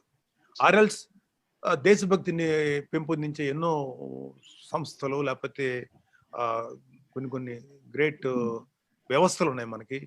సో అట్లాగా అలాగే చదువు ద్వారా ఎక్స్పోజ్, అలాగే కంపల్సరీగా మీడియా మీద కూడా మీరు రాసే, వీళ్ళు మీడియా సంపాదించుకున్నారు డబ్బు, మీడియాలో కూడా కంపల్సరీగా 1 గంట పాటు దేశభక్తిని పెంపొందింపచేసేటువంటి కార్యక్రమాలు వచ్చి తీరాలి. అలాగే మన సోషల్ మీడియాలో కూడా అలాంటివి ప్రభుత్వమే కల్పించుకోవడం, అయితే మనలాంటి వాళ్ళందరం దాన్ని, ఇప్పుడు నేను మాట్లాడాను చిన్న లెవెల్లో, మీలాంటి వాళ్ళు ఇంకా 10 మంది మాట్లాడితే ఓహో ఇలా ఉందా ఇలా ఉందని. నేను మొన్నే చెప్పాను, మొన్న ఒక దీంట్లో మాట్లాడాను, ఈ గొప్ప మీరు అన్నారు కదా చచ్చిపోకుండా ఎలా ఉండాలని, అంటే చప్పబడిపోకుండా ఉండాలని, దానికి ఇంకోటి చెప్పాను. ఇప్పుడు మన కరెన్సీ నోట్ల మీద మహాత్మా గాంధీ గారు వేస్తున్నారు, వెరీ హ్యాపీ, ఎందుకంటే ఆయన నేషనల్లో బాపూజీ అన్నారు, మహాత్మాజీ అన్నారు, ఓకే. బట్ నేతాజీ సుభాష్ చంద్రబోస్ ఎంత గొప్ప లీడర్ ఆయన, అలాగే భగత్ సింగ్, వీళ్ళందరి ఫోటోలు ఎందుకు రావాలి, ఎందుకు రాకూడదు కరెన్సీ? వాళ్ళ ఫేసులు మర్చిపోయాం తెలుసా మేము. నేను చాలా గబుక్కుని ఓకే సుభాష్ చంద్రబోస్ గారు ఇలా ఉంటారు, నెత్తి మీద ఒక క్యాప్ ఉంటుంది, ఇలాగా కళ్ళజోడు, రౌండ్ కళ్ళజోడు, ఇలాంటి గుర్తుంటాయి. ఎప్పుడైనా నెట్లో చూసినా లేకపోతే బుక్స్ లో చూస్తే తెలుస్తుంది. బట్ నిత్య జీవితంలో మనం వాడే నోట్ల మీద అలా ఫోటోలు ఉంటే వాళ్ళకి కంపల్సరీ రావాలని కోరిక. ఎందుకంటే నేను న్యూజిలాండ్ వెళ్ళినప్పుడు ఎడ్మండ్ హిల్లరీ ఎవరైతే ఫస్ట్ ఎవరెస్ట్ శిఖరం ఎక్కారో ఆయన కరెన్సీ ఉంటుంది దాని మీద, ఆయన కరెన్సీ మీద ఆయన ఫోటో ఉంటుంది. అలాగే అమెరికాలో ఆల్ గ్రేటెస్ట్ ప్రెసిడెంట్స్ ప్రతి వాళ్ళ ఫోటో ఉంటుంది, right from Abraham Lincoln to George Washington దగ్గర నుంచి ఈ మధ్యన మనం విన్న కొంతమంది గొప్ప గొప్ప వాళ్ళ దాకా. మన కంట్రీలో వీళ్ళందరి ఫోటోలు కూడా రావాలన్నాను. అపార్ట్ ఫ్రమ్ మహాత్మా గాంధీతో పాటు, గాంధీ గారితో పాటు మిగతా వాళ్ళు కూడా వస్తే, అరే ఈయన ఎవరు నాకు తెలియదు అనుకోండి, సపోజ్ ఒక కుర్రోడు ఉంటాడు, ఈయన ఎవరని నాకు రేపు పొద్దున నా కొడుకు అడుగుతాను, నాన్న ఎవరు నాన్న ఈ ఫోటో, ఇతను వీర సావర్కర్ రా, ఈయన అలా చేశాడు, నాకు కొంచెం చెప్పగలుగుతాను, ఇతను ఇంత చేశాడు. లేకపోతే ఇతను ఎవరు అంటే భగత్ సింగ్ రా, ఇంత చేశాడు. లేకపోతే ఏం వస్తుంది ఏదో సుభాష్ చంద్రబోస్ రా. అలా నాలాంటి వాళ్ళు కొంచెం తెలిసిన వాళ్ళు, లేకపోతే మీలాంటి కుర్రోళ్ళు స్టూడెంట్స్ ఇంకోళ్ళు తెలియని వాళ్ళు చెప్తాం.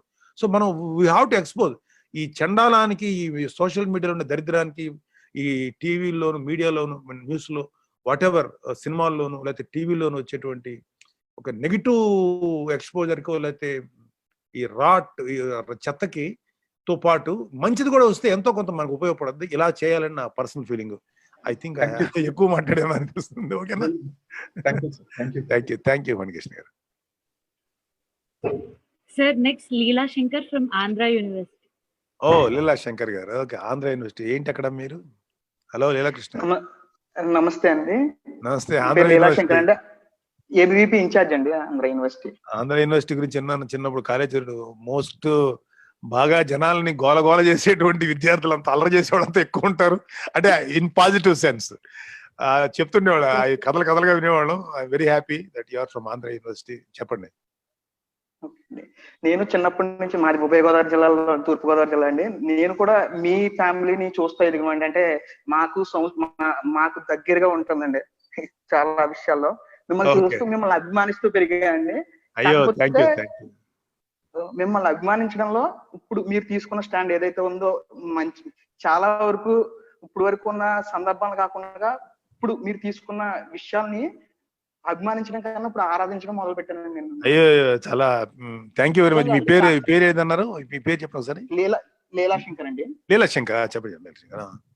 దేశవ్యాప్తంగా కేవలం కొద్ది మందిలో అండి, అంటే ఒక స్థాయి, ఒక గుర్తింపు వచ్చింది, లేదా ఒక స్థాయిలో సెలబ్రిటీ హోదా అనుభవిస్తూ మాట్లాడే వాళ్ళు చాలా తక్కువ మంది అండి. ఒక వేల మీద లెక్క పట్టచ్చు. ఒక కంగనా రనౌత్, మీరు, నాగబాబు గారు అన్న స్థాయిలో ఉన్నప్పుడు మీరు ఒక స్టాండ్ తీసుకున్నారండి. నేను ఇప్పుడు వరకు మీ అభిమానిగా ఉన్నప్పుడు కన్నా ఇప్పుడు నేను మిమ్మల్ని ఆరాధిస్తున్నానండి. ఇక నా క్వశ్చన్ వచ్చి ఏంటంటే అండి, నా ప్రశ్న అండి, ఇప్పుడు మీడియాకు సంబంధించి ఇప్పుడు కరోనా టైంలో చాలా స్వచ్ఛంద సంస్థలు, యువత, మీరు ఇందాక మాట్లాడినట్టు మీడియాలో కేవలం ఒక రహస్య ఎజెండాతోనే పనిచేస్తున్నాయండి మీడియాలన్నీ. డెఫినెట్ గా ఆ విషయంలో నాకు ఏ డౌట్ లేదు. ఎందుకంటే చాలా మీడియా సంస్థల యొక్క ప్రయోజనాలు వేరే ఉన్నాయి. నాకు రైట్ ఫ్రమ్ ఆల్ ఇండియా లెవెల్లో పేర్లు చెప్పను, కానీ నాకు తెలిసినంత వరకు కాస్త ఇండియా ఫస్ట్ అనే ఫీలింగ్ కొంచెం ఎక్కువ అల్లరి హడావిడి చేసేటువంటి ఆయన పేరేంటి, republic TV Arnab Goswami. Is the only, నాకు తెలిసిన దేశం కోసం కంట్రీ ఫీలింగ్ ఉన్నటువంటి ఒకే ఒక జర్నలిస్టు. ఆయన చాలా ఇష్టపడతాను నేను. ఎవరిని మాట్లాడినప్పుడు అతను చెప్పండి. అదండి, ఇప్పుడు అటువంటి అటువంటి సందర్భాల్లో ఒకవేళ చూపించాల్సింది ఇప్పుడు ప్రజలకు తెలియాలండి, వాళ్ళు కష్టపడుతున్నారు యువత. ఇప్పుడు మనం అనుకుంటున్నాం నేను నా దేశం అన్న ప్రోగ్రామ్ తో ఇప్పుడు మనం జనం ముందు ఉన్నాం. అలా కాకుండా నేను అన్న విషయం పక్కన పెట్టి యువత నా దేశం నా సమాజం అన్న రీతిలో వారి స్థాయిని మించి పనిచేయడం జరిగిందండి. వారి స్థాయిని మించి వారు పనిచేశారు సేవ చేయడానికి. దాన్ని చూపించాల్సింది మీడియా చూపించలేదండి. అది కాకుండా చూపించకూడదు. ఇప్పుడు ఏదైతే ఉందో ఆ ఆర్మీ లేదా ప్రజల ఆత్మస్థైర్యాన్ని దెబ్బతీస్తూ, ఇందాక మీరు అన్నట్టు చైనాని పొగుడుతూ, చైనా ఆర్మీని పొగుడుతూ అటువంటి వ్యవస్థలో మీడియా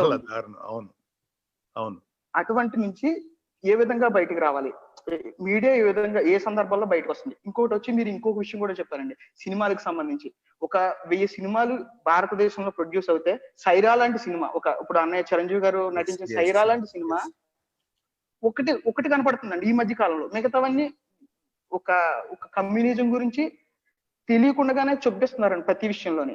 అదొకటి. ఇంకోటి వచ్చి ఏంటంటే అండి, జనసేన పార్టీ మౌలిక సిద్ధాంతంలోనే ప్రాంతీయవాదం మరవని జాతీయవాదం అని పెట్టారండి. ఒక కాన్సెప్ట్ ఉంది. కాకపోతే దేశంలో ఏ ప్రాంతీయ పార్టీ తీసుకున్నా జాతీయ ప్రయోజనాలు పక్కన పెట్టి ప్రాంతీయ పార్టీ ప్రయోజనాలే, ఈవెన్ ప్రాంతీయ ప్రయోజనాలు కూడా పక్కనే వాళ్ళకి. అవునండి, అదే నేననేది అదండి. ఇప్పుడు వాటి నుంచి ప్రాంతీయ పార్టీలు భారతదేశంలో ఉండవలసిన అవసరం ఉందంటారా? ఇప్పుడు మీరు ఒక ప్రాంతీయ పార్టీలో ఉన్నారు. 2 క్వశ్చన్లు చెప్పండి. అదే ఫస్ట్ క్వశ్చన్ ఏదన్నారు?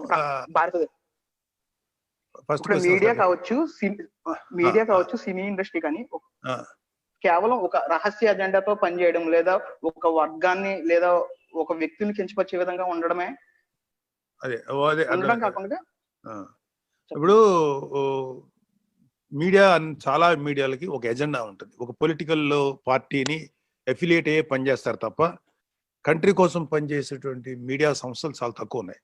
ఈ మాట అంటే వాళ్ళకి కోపం రావచ్చేమో కానీ బట్ దెర్ ఆర్ సర్టన్ అంటే ఇండిపెండెన్స్ లో ఉన్నారు. ఇండిపెండెంట్ గా అంటే వ్యక్తిపరంగా ప్రతి మీడియా సంస్థలో వ్యక్తులుగా మంచివాడు ఉన్నారు. కానీ ఎంటైర్ మీడియా మొత్తం ఒక న్యూస్ మీడియా కేవలం దేశం కోసం అనేది చాలా తక్కువ.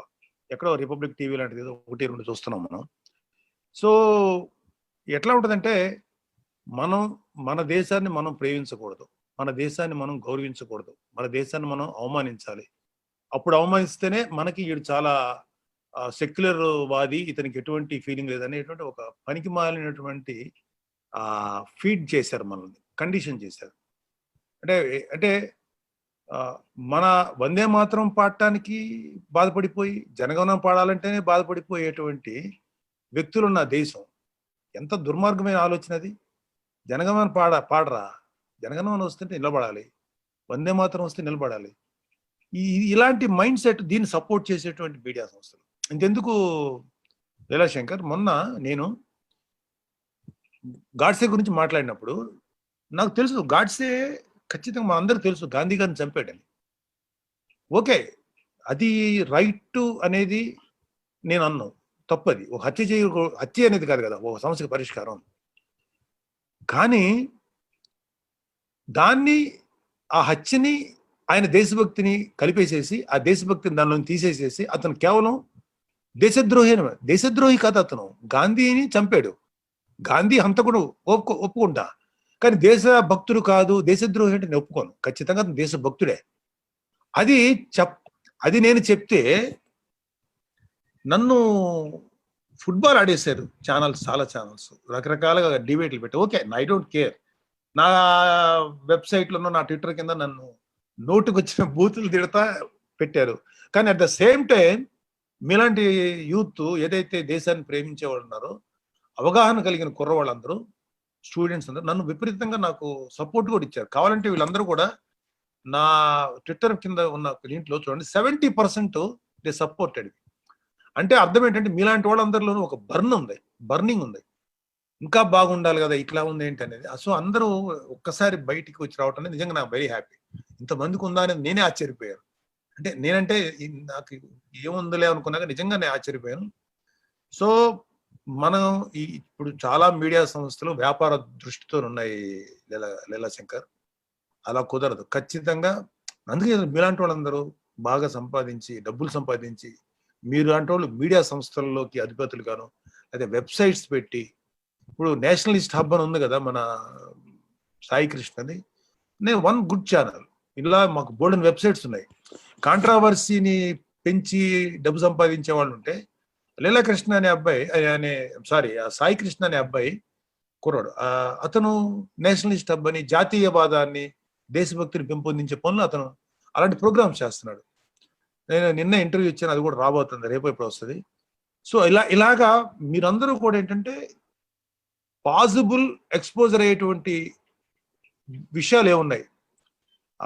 ఇవాళ మన అదృష్టం సోషల్ మీడియా ఎంత వరస్ట్ గా ఉపయోగపడుతుందో అంత గొప్పగా ఉపయోగపడుతుంది. ఇవాళ అది బట్టి మన అందరం ఇలా మాట్లాడుకెళ్తాం.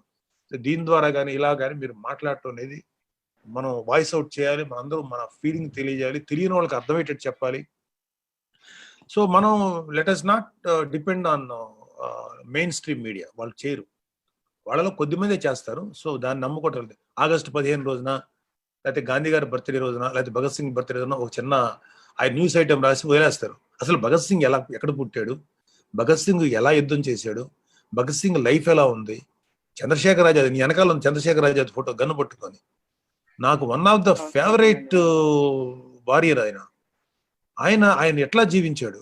ఆయన is one of the greatest sharp shooter. ఆయన ఎంత షార్ప్ షూటర్ అంటే ఒకేసారి లాలా లజపత్ రాయ్ని చంపేసే ఆయన ఒక ఎగ్నిస్ట్ బ్రిటిష్ వాళ్ళు అతను దీనిలో పాల్గొంటే కొట్టింటే ఆ కొట్టితో చచ్చిపోయాడు. ఈ కుర్రోడు అప్పుడు చిన్నోడు చంద్రశేఖర్ ఆజాద్ వెళ్ళి గొడవ పడితే చంద్రశేఖర్ ఆజాద్ జైలు తీసుకెళ్లి బెత్తం తీసుకుని బట్టలు తీసుకొట్టారు. దాని తర్వాత అప్పుడే డిసైడ్ లైఫ్ లో బ్రిటిష్ వాడికి దొరకకూడదు, కానీ వీళ్ళు అంతు చూడాలని మొదలెట్టాడు. చాలా మందిని చంపాడు అతను బ్రిటిష్ వాడు. ఎవరైతే దేశం కోసం నష్టం, లాలా లజపత్ రాయ్ చావు కారకపోయిన చంపేశాడు. మీలాంటి స్టూడెంట్స్ ని ఎంకరేజ్ చేయడానికి ప్రతి యూనివర్సిటీ తిరిగేవాడు. ఆఖరికి స్టూడెంట్స్ ని అతన్ని చంపడానికి, మీరు చదివే ఉంటారా, అతన్ని చంపడానికి బ్రిటిష్ గవర్నమెంట్ ఒక గ్రూప్ ఆఫ్ ఆర్మీ రెడీ పెట్టింది. వాళ్ళు చంద్రశేఖర్ ఆజాద్ ఎక్కడుంటాడో అక్కడికి విత్ ఇన్ 1 hour లో రీచ్ అయిపోయేటువంటి ఇన్ఫ్రాస్ట్రక్చర్ ఆ రోజుల్లో పెట్టుకున్నారు. అలాగే చాలాసార్లు తప్పించుకున్న ఆఖరికి స్టూడెంట్స్ అలహాబాద్ ఎక్కడో సమ్ యూనివర్సిటీకి వెళ్ళి పిల్లలు పాఠాలు చెప్తుంటే ఒక్కడనే కార్నర్ చేశారు. గన్ను తీసుకొని క్రాస్ ఫైర్ లో కొంతమంది లేపేశాడు. ఆఖరికి ఇంకా లాస్ట్ 6 rounds లో లేచి గన్ను తీసుకొని స్ట్రైట్ గా వెళ్తా ఒక్కొక్క బ్రిటిష్ వాడిని చంపుకుంటూ వెళ్ళి బుల్లెట్లకి చచ్చిపోయాడు. అతను అడిగాడు, ఆజాదీ జీవంగా ఆజాదీ మరువుగా అని, స్వతంత్రుడిగానే జీవిస్తా స్వతంత్రుడిగా చచ్చిపోతుంది తప్ప మీ చేతి దొరకనండి. అలాంటి మహానుభావులు ఉన్నారు.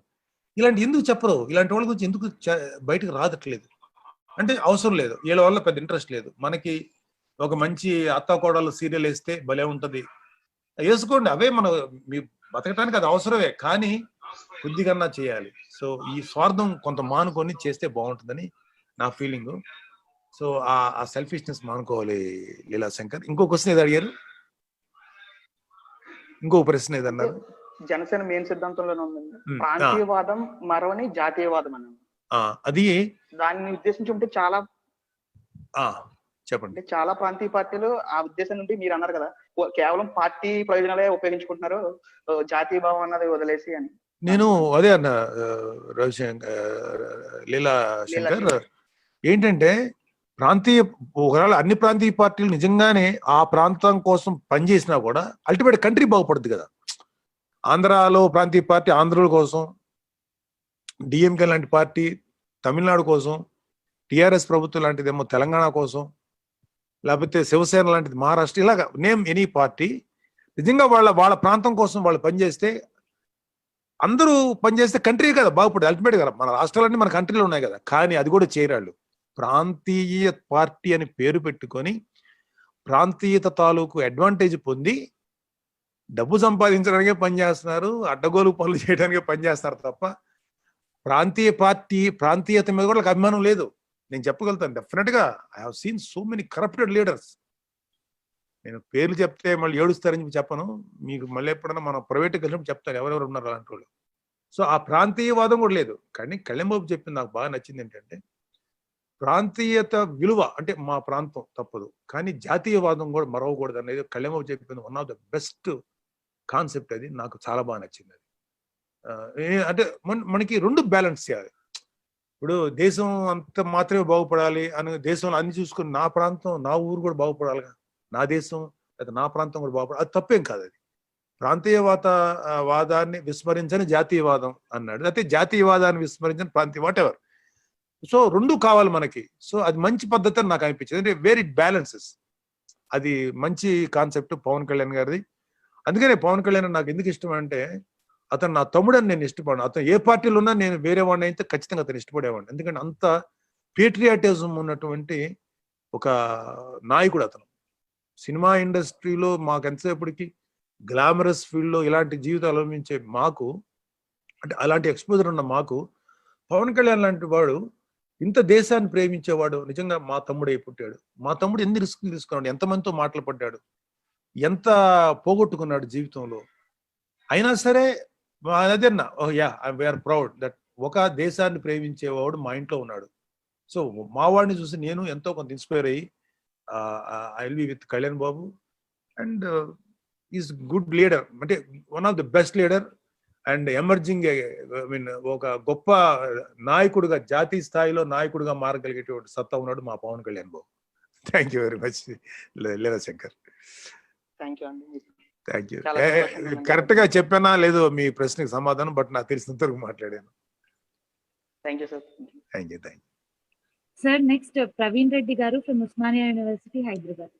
ఉస్మానియా ప్రవీణ్ రెడ్డి గారు, చెప్పండి ప్రవీణ్ రెడ్డి గారు. నమస్కారం. నమస్తే సార్, నా పేరు ప్రవీణ్ రెడ్డి, ఉస్మానియా యూనివర్సిటీలో పిహెచ్డి చేస్తున్నాను sir. Akhil Bharatiya Vidyarthi Parishad central working committee member sir. చెప్పండి ప్రవీణ్ రెడ్డి గారు. సార్, మీరు ఈ మధ్య కాలంలో ఏదైతే జాతీయ భావాల గురించి మాట్లాడారో, అదే విధంగా మీ తనయుడు కూడా కంచె సినిమాలో ఒక ఆర్మీగా పనిచేసేటువంటి ఫస్ట్ వరల్డ్ వార్ లో మన ఇండియన్స్ పనిచేశారు సార్. చాలా సంతోషకరమైన వార్త సార్. ఇంకొకటి సార్, ఏదైతే మీ అన్నయ్య గారు మెగాస్టార్ గారు ఉయ్యాలవాడ నరసింహారెడ్డి చరిత్రను కూడా దాన్ని చిత్రీకరించారు సార్. First freedom fighter. నా దగ్గర ఉన్న క్వశ్చన్ సార్, ఏదైతే దేశంలో నిరుద్యోగం రోజు రోజుకి తీవ్ర సమస్యగా మారుతుంది సార్. అయితే ముఖ్యంగా మన 2 తెలుగు రాష్ట్రాల్లో చూసుకుంటే దాదాపు 3 లక్షలకు పైగా ఇంజనీరింగ్ గ్రాడ్యుయేట్స్ మరియు ఇతర కోర్సులు కంప్లీట్ చేసుకొని ఈరోజు మార్కెట్ లోకి వస్తున్నారు సార్. కానీ వీళ్ళందరికీ సరిపడా ఉద్యోగ అవకాశాలు లేవు సార్. దీన్ని మనం ప్రభుత్వ తప్పిదంగా తీసుకోవచ్చా, కేంద్ర ప్రభుత్వం కావచ్చు, రాష్ట్ర ప్రభుత్వం కావచ్చు, ప్రభుత్వ తప్పిదంగా తీసుకోవచ్చా, లేదంటే యువత తమ అభిరుచికి అనుగుణంగా కాకుండా ఏదైతే 1-2 కోర్సులకే పరిమితమై తల్లిదండ్రుల యొక్క అభిరుచులకు అనుగుణంగా ఏదైతే ఉద్యోగ అవకాశాలు ఎక్కువ వస్తాయని చెప్పేసి 1-2 కోర్సులకే పరిమితం అవుతున్నటువంటి మనం పరిస్థితులు చూస్తున్నాం సార్. ఈ యొక్క యువత ఆలోచనలో మార్పు రావాలా అనేది, ఈ విషయంలో దీని పరిష్కారం దిశగా మీరు కొన్ని సలహాలు ఇస్తే బాగుంటుంది సార్. ప్రవీణ్ రెడ్డి గారా మీరు? సార్ ప్రవీణ్, నాకు అంత సలహా ఇచ్చేంత కెపాసిటీ లేదు కానీ, బట్ నా ఆలోచన మీతో షేర్ చేసుకుంటాను. పాప నిజంగా యూత్ ఇంజనీరింగ్ చేయాలి, ఎంబీబీఎస్ చేయాలి అని కుర్రాళ్ళకి ఎవరికి ఉండదు. వాళ్ళకి చాలా కోరికలు ఉంటాయి. వీళ్ళని చెడగొట్టింది ఎవరంటే తల్లిదండ్రులుగా మేము. మాకు ఎంతసేపటికి సేఫ్లో ఉండాలి, చక్కగా డాక్టర్ అయ్యి 10 రూపాయలు సంపాదించుకోవాలి, ఇంజనీర్ అయ్యి 10 రూపాయలు సంపాదించుకోవాలి, మనకెందుకురా జర్నలిజము, మనకెందుకురా పోలీస్ డిపార్ట్మెంట్, మనకెందుకురా ఫలానా ఇది, ఏదో మావాడు ఎంబీఏ బీఈ చేస్తే ఇంజనీరింగ్ అయితే 10 రూపాయలు. ఈ పనికి మాలిన మైండ్ సెట్ మా జనరేషన్కో లేకపోతే మా తర్వాత జనరేషన్కో ఉంది. అందుకని పిల్లల్ని కొన్ని ఇన్స్టిట్యూట్లో పెట్టి వీళ్ళని చదువు కంటే కూడా ఈ నాలెడ్జ్ కంటే కూడా ఆ బుక్కిష్ నాలెడ్జ్ పెట్టేటువంటి విశ్వవిద్యాలయాలు మన స్కూల్స్ ఉన్నాయి, నారాయణ స్కూల్స్, ఇవన్నీ బాగా చెప్పుండొచ్చేమో. చదువు పిల్లల్ని మానసికంగా హింస పెట్టి చదువులు చదివించి వాళ్ళు ఎంబీబీఎస్లో లేకపోతే బిఈ, ఇది తప్ప వేరే కోర్సులు లేవా? ఏ తల్లిదండ్రులైనా, ఎంతమంది తల్లిదండ్రులు పిల్లల్ని ఒక స్పోర్ట్స్ మెన్ గా చూడాలని కోరుకుంటారు? ఎంతమంది తల్లిదండ్రులు నా బిడ్డని మిలిటరీకి పంపించాలని కోరుకుంటారు? ఎంతమంది తల్లిదండ్రులు నా బిడ్డను పోలీస్ డిపార్ట్మెంట్కి పంపించాలని కోరుకుంటారు? ఎంతమంది తల్లిదండ్రులు నా బిడ్డని ఇలాగ దేశంగా ఉపయోగ జర్నలిస్ట్ గా తయారు చేయాలని కోరుకుంటారు? ఇలాగా ఎంతమంది తల్లిదండ్రులు నా బిడ్డను రాజకీయాల్లో పంపించి రాజకీయాలు ప్రక్షాళన చేయాలని కోరుకుంటారు? లేదు. అదే చెప్తున్నారు కదా బాబు ఇందాక ప్రవీణ్, ఒక జనరేషన్ చచ్చిపోయింది. మీరే, you are the hope of our country. దేశానికి మీరే. మీలాంటి వాళ్ళందరూ ఖచ్చితంగా ఇలాంటి మైండ్ సెట్ నుంచి చంపేయాలి. లేకపోతే ఎంతమంది ఇంజనీరింగ్ కాలేజీలు తయారవుతాయి, ఇంతమంది ఎంబీబీఎస్లు అవుతారు.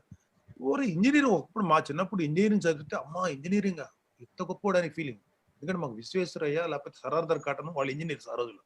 అలా రాను ఇవాళ ఒక ఇంజనీరింగ్ స్టూడెంట్ ఒక చిన్న ఇంటి కన్స్ట్రక్షన్ జరుగుతుంటే దానికి సూపర్వైజర్గా పనిచేస్తున్నాడు. ఎంత కర్మ పట్టింది ఇంజనీరింగ్ చదివినోడికి. అంటే ఒక 20,000-30,000 పనిచేస్తాడు, అది గొప్ప. అది ఒక డాక్టర్ ఒక 20,000-25,000 పనిచేసే డాక్టర్ ఒక మంచి చిత్రకారుడిగా తయారు చేయాలో పాపం ఆ కుర్రవాడికి ఇప్పుడు ఎవరైతే నిజంగా ఏదో బతకలేక అలా చేస్తున్నాడో వాళ్ళ హిడెన్ టాలెంట్, ఇదిగో నేను ఇలా చిత్రకారుని అవ్వాలని కోరుకున్నాను, వెరీ గుడ్ అట్ హౌ అని తల్లిదండ్రులు ఎందుకు చెప్పలేకపోతారంటే వీళ్ళు ఇన్సెక్యూరిటీ. మా ఇన్సెక్యూరిటీ మీ మీద రుద్దేస్తున్నాం, మా భయాలు మీ మీద రుద్దేస్తున్నాం తప్ప మీ స్వేచ్ఛకి లేకపోతే మీ ఆలోచనలు రెక్కలు ఇచ్చి ఎగరమని చెప్పేటువంటి సత్తా పోయి మా ఆలోచనలు మా ఇన్సెక్యూరిటీ మీ మీద రుద్ది ఇలా చెడగొడుతున్నాం. సో ఎంతమంది ఇంజనీర్లకి దేశం ఉద్యోగం ఇస్తుంది, ఎంతమంది డాక్టర్లకి ఇస్తుంది? సో ఓకే, ఇంకా వేరే ప్రొఫెషన్స్ లేవా? ఖచ్చితంగా మీరు, నేను స్టూడెంట్కి ఏం చెప్తున్నాను, కెరీర్ డిసైడ్ చేసుకున్నప్పుడు మీ ఆలోచన విధంగా మీరు వెళ్ళండి. మా ఇంట్లో ఫర్ ఎగ్జాంపుల్ నిహారిక, వరుణ్ బాబు, నేను మా కొడుకుని నాకు ఐపీఎస్ చేద్దామని కోరుకుండేది, చేయరారు. బట్ మావాడు నేను సినిమా హీరోని అవుతాను, సినిమా హీరోగా సినిమా యాక్టర్ని అవుతాను అన్నప్పుడు నేను ఒక్క క్షణం కూడా ఆలోచన. మరి మాకు తెలుసు ఇండస్ట్రీలో ఒక ఆర్టిస్ట్ కావాలంటే ఎంత రిస్క్ ఉంటుంది, ఎంత జీవితం పోగొట్టుకోవాలి. కానీ వాడు నా కొడుకేమో కానీ బట్ నా భావజాలం వాడి మీద రుద్దకూడదు, వాడి లైఫ్ ఏంటో వాడు తెలుసుకోవాలి. సో వాడికి ఏం చెప్పామంటే, నీ ఇష్టం, నువ్వు డిసైడ్ చేసుకున్నావు కదా, కానీ చేసిన డిసిషన్ మాత్రం తూచా తప్పకుండా డెడికేటెడ్ ఫాలో అని చెప్పి దానికి కావాల్సిన సపోర్ట్ సిస్టమ్ నేను ఇచ్చాను. అలాగే నిహారిక తను బిఏ మాస్ కామ్ చేసింది. నేను సినిమా ఇండస్ట్రీలో I want to be direction and ఆర్టిస్ట్గా అవుతానంటే నేను చెప్పాను, పాప ఇది రిస్క్ అవుతుంది అంటే ఈ రిస్క్ ఉంది, నువ్వు ఓకే అనుకుంటే నువ్వు వెళ్ళు, నేను విల్ బి సపోర్టింగ్ యూ అన్న. తను చేసింది, తను వెబ్ సిరీస్ చేసింది. లేని మా అమ్మాయిని కేవలం ఒక డాక్టర్ గాను ఒక ఇంజనీర్ గాను చూడాలి, నా కూతురికి ఏది ఇష్టమో అది చేయించాను. అది నేను ఇలాంటి ఆలోచన ప్రతి వాళ్ళకి రావాలేదు. నన్ను నేను ప్రమోట్ చేసుకోవడం చెప్పట్లేదు, కానీ నేను ఇంకా చేసి ఉండొచ్చేమో నా పిల్లల్ని ఇంకా డెవలప్ చేయడానికి. బట్ నా చేతనంత వరకు నాకున్న జ్ఞానం ఉన్నదో చేశాను. కానీ తల్లిదండ్రుల మైండ్ సెట్ మారాలి. చదువు చదువు చదువు చదువు అని ఆఖరికి వాళ్ళు చదువుకునే రోబోట్స్లో తయారు చేస్తుంది తప్ప వాళ్ళకు ఒక ఆలోచన విధానం ఉంటుంది, వాళ్ళకు ఒక అద్భుతమైనటువంటి ఇది ఉంటుంది, ఒక గోల్స్ ఉంటాయి. మనం చంపేసేసి ఇదిగో నువ్వు ఇంజనీర్ అయిపో, నెలకు 30,000 వస్తుంది, అయిపోయింది, పెళ్లి చేసుకోపో. అలాగే క్లర్క్ వద్దులేరా, ఏదో గ్రూప్ 1 రాసేస్తే గ్రూప్ 2 గ్రూప్ 3 రాసేసి ఒక క్లర్క్ అయిపో. ఇది కాదు. అలా ఎంతమంది కుర్రవాళ్ళు, ఎంతమంది ఆడపిల్లలు వాళ్ళు అనుకున్న ఆశయాలు సాధించకుండా కాంప్రమైజ్ అయిపోయి ఇంకేదో బతుకు నెడుతున్నారు. సో మా మైండ్ సెట్ లో మార్పు రావాలి. ఇప్పుడు అయిపోయింది, నెక్స్ట్ మైండ్ సెట్, నెక్స్ట్ వాళ్ళు ఎవరైనా వాళ్ళ మైండ్ సెట్ లో మార్పు వచ్చి వీళ్ళ తప్పు తప్ప పాపం యూత్ తప్పు ఎప్పుడు కాదని నా పర్సనల్ ఫీలింగ్. సో వీళ్ళు మారాలి, మా జనరేషన్ మారాలి, మా నెక్స్ట్ జనరేషన్ మారాలి. పిల్లలకి ఇప్పుడు మా వరుణ్ బాబు పెళ్లి చేసుకోబోతాడు, నా కూతురు పెళ్లి చేసుకోబోతుంది. సో వీళ్ళు రేపొద్దున తల్లిదండ్రులు కాకపోతే వాళ్ళకి చెప్పాలి, నీ పిల్లల్ని నువ్వు వాళ్ళకి నచ్చిన రూట్లో వాళ్ళని వెళ్ళేదానికి నువ్వు ఎంకరేజ్ చేయని చెప్పాలి. నేను ఇప్పుడు నెక్స్ట్ మేము చెప్పగలిగేది మా నెక్స్ట్ మా తర్వాత అంటే నా పిల్లలు కాకుండా వాళ్ళ జనరేషన్, మా గ్రాండ్ సన్స్ జనరేషన్ మా పిల్లలు చెప్పగలగాలి. అలాగే వాళ్ళని అట్లీస్ట్ ఇప్పుడన్నా మా కళ్ళు తెరిచి అలా చేస్తే ఖచ్చితంగా కేవలం ఇంజనీరింగ్లు చేసుకుని నిరుద్యోగుల్లో తిరగకుండా ఎంబీబీఎస్ చేసి పాపం సరైన డెవలప్మెంట్ లేకుండా ఉండేటువంటి సిచ్యుయేషన్ కాకుండా ఇది అవ్వాలి. అంటే ఫర్ ఎగ్జాంపుల్ ధోని వాళ్ళ ఫాదరు మా అబ్బాయి ఇంజనీర్ అవ్వాలంటే ఇప్పటికి ఎక్కడో ఇంజనీరింగ్ చేసుకుంటా, ఏ కన్స్ట్రక్షన్ దగ్గర లేకపోతే ఏ ఇల్లు దగ్గర కడతా, ఆ ఇంటికి అక్కడే ఏ వాసన ఇక్కడ నాట అనే దుస్థితిలో ఉండేవాడు కాదు. కానీ లేదు, నా కొడుకు క్రికెట్ ఆడుతున్నాడు, సో నా కొడుకుని ఎంకరేజ్ చేద్దాం, ఆడరా అన్నాడు. లేదా నేషనల్ ప్లేయర్ సచిన్ టెండూల్కర్. అలాగే మోడీ గారు, మన భారత ప్రధాని మోడీ వాళ్ళ అమ్మా నాన్న కానీ లేదురా బాబు నువ్వు శుభ్రంగా ఏ డాక్టర్ అవ్వు చాలు, లేకపోతే ఏ ఇంజనీర్ అవ్వు, లేకపోతే క్లర్క్ అవ్వు అంటే మనకు ఒక దేశ ప్రధాని దొరికేవాడు కాదు. అలాగే నేమ్ ఎనీ గ్రేట్ లీడర్, వాళ్ళందరూ వాళ్ళ ఆశయాల్ని వాళ్ళ కోరికల్ని వాళ్ళ చేసి ఆశయాలు నెరవేర్చడం ముందుకెళ్ళారు. అలాంటి వాళ్ళు మనకు కావాలి. అలాంటి ఆ మైండ్స్ వాళ్ళ తల్లిదండ్రులు గొప్పవాళ్ళు.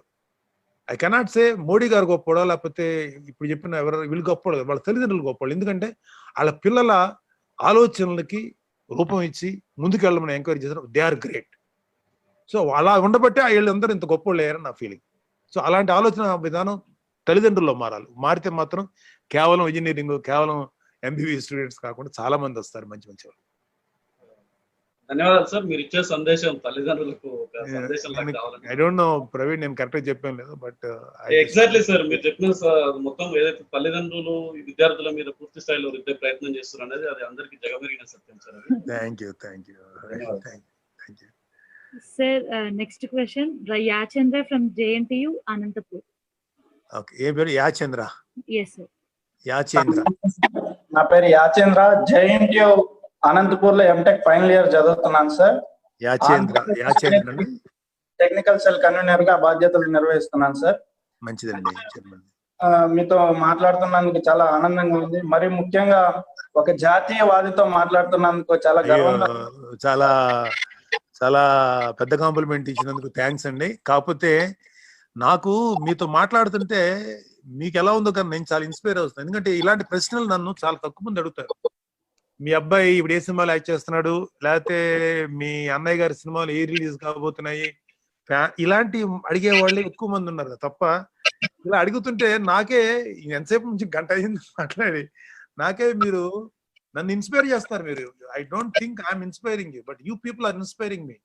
నాలో ఇంకా స్ట్రాంగ్, నాలో గట్టి బలాన్ని పెంచుతున్నారు మీరు. I'm very very thankful to you. మీరు అడిగే ప్రశ్నలే నాకు చాలా అద్భుతంగా అనిపిస్తున్నాయి. Thanks for this great opportunity.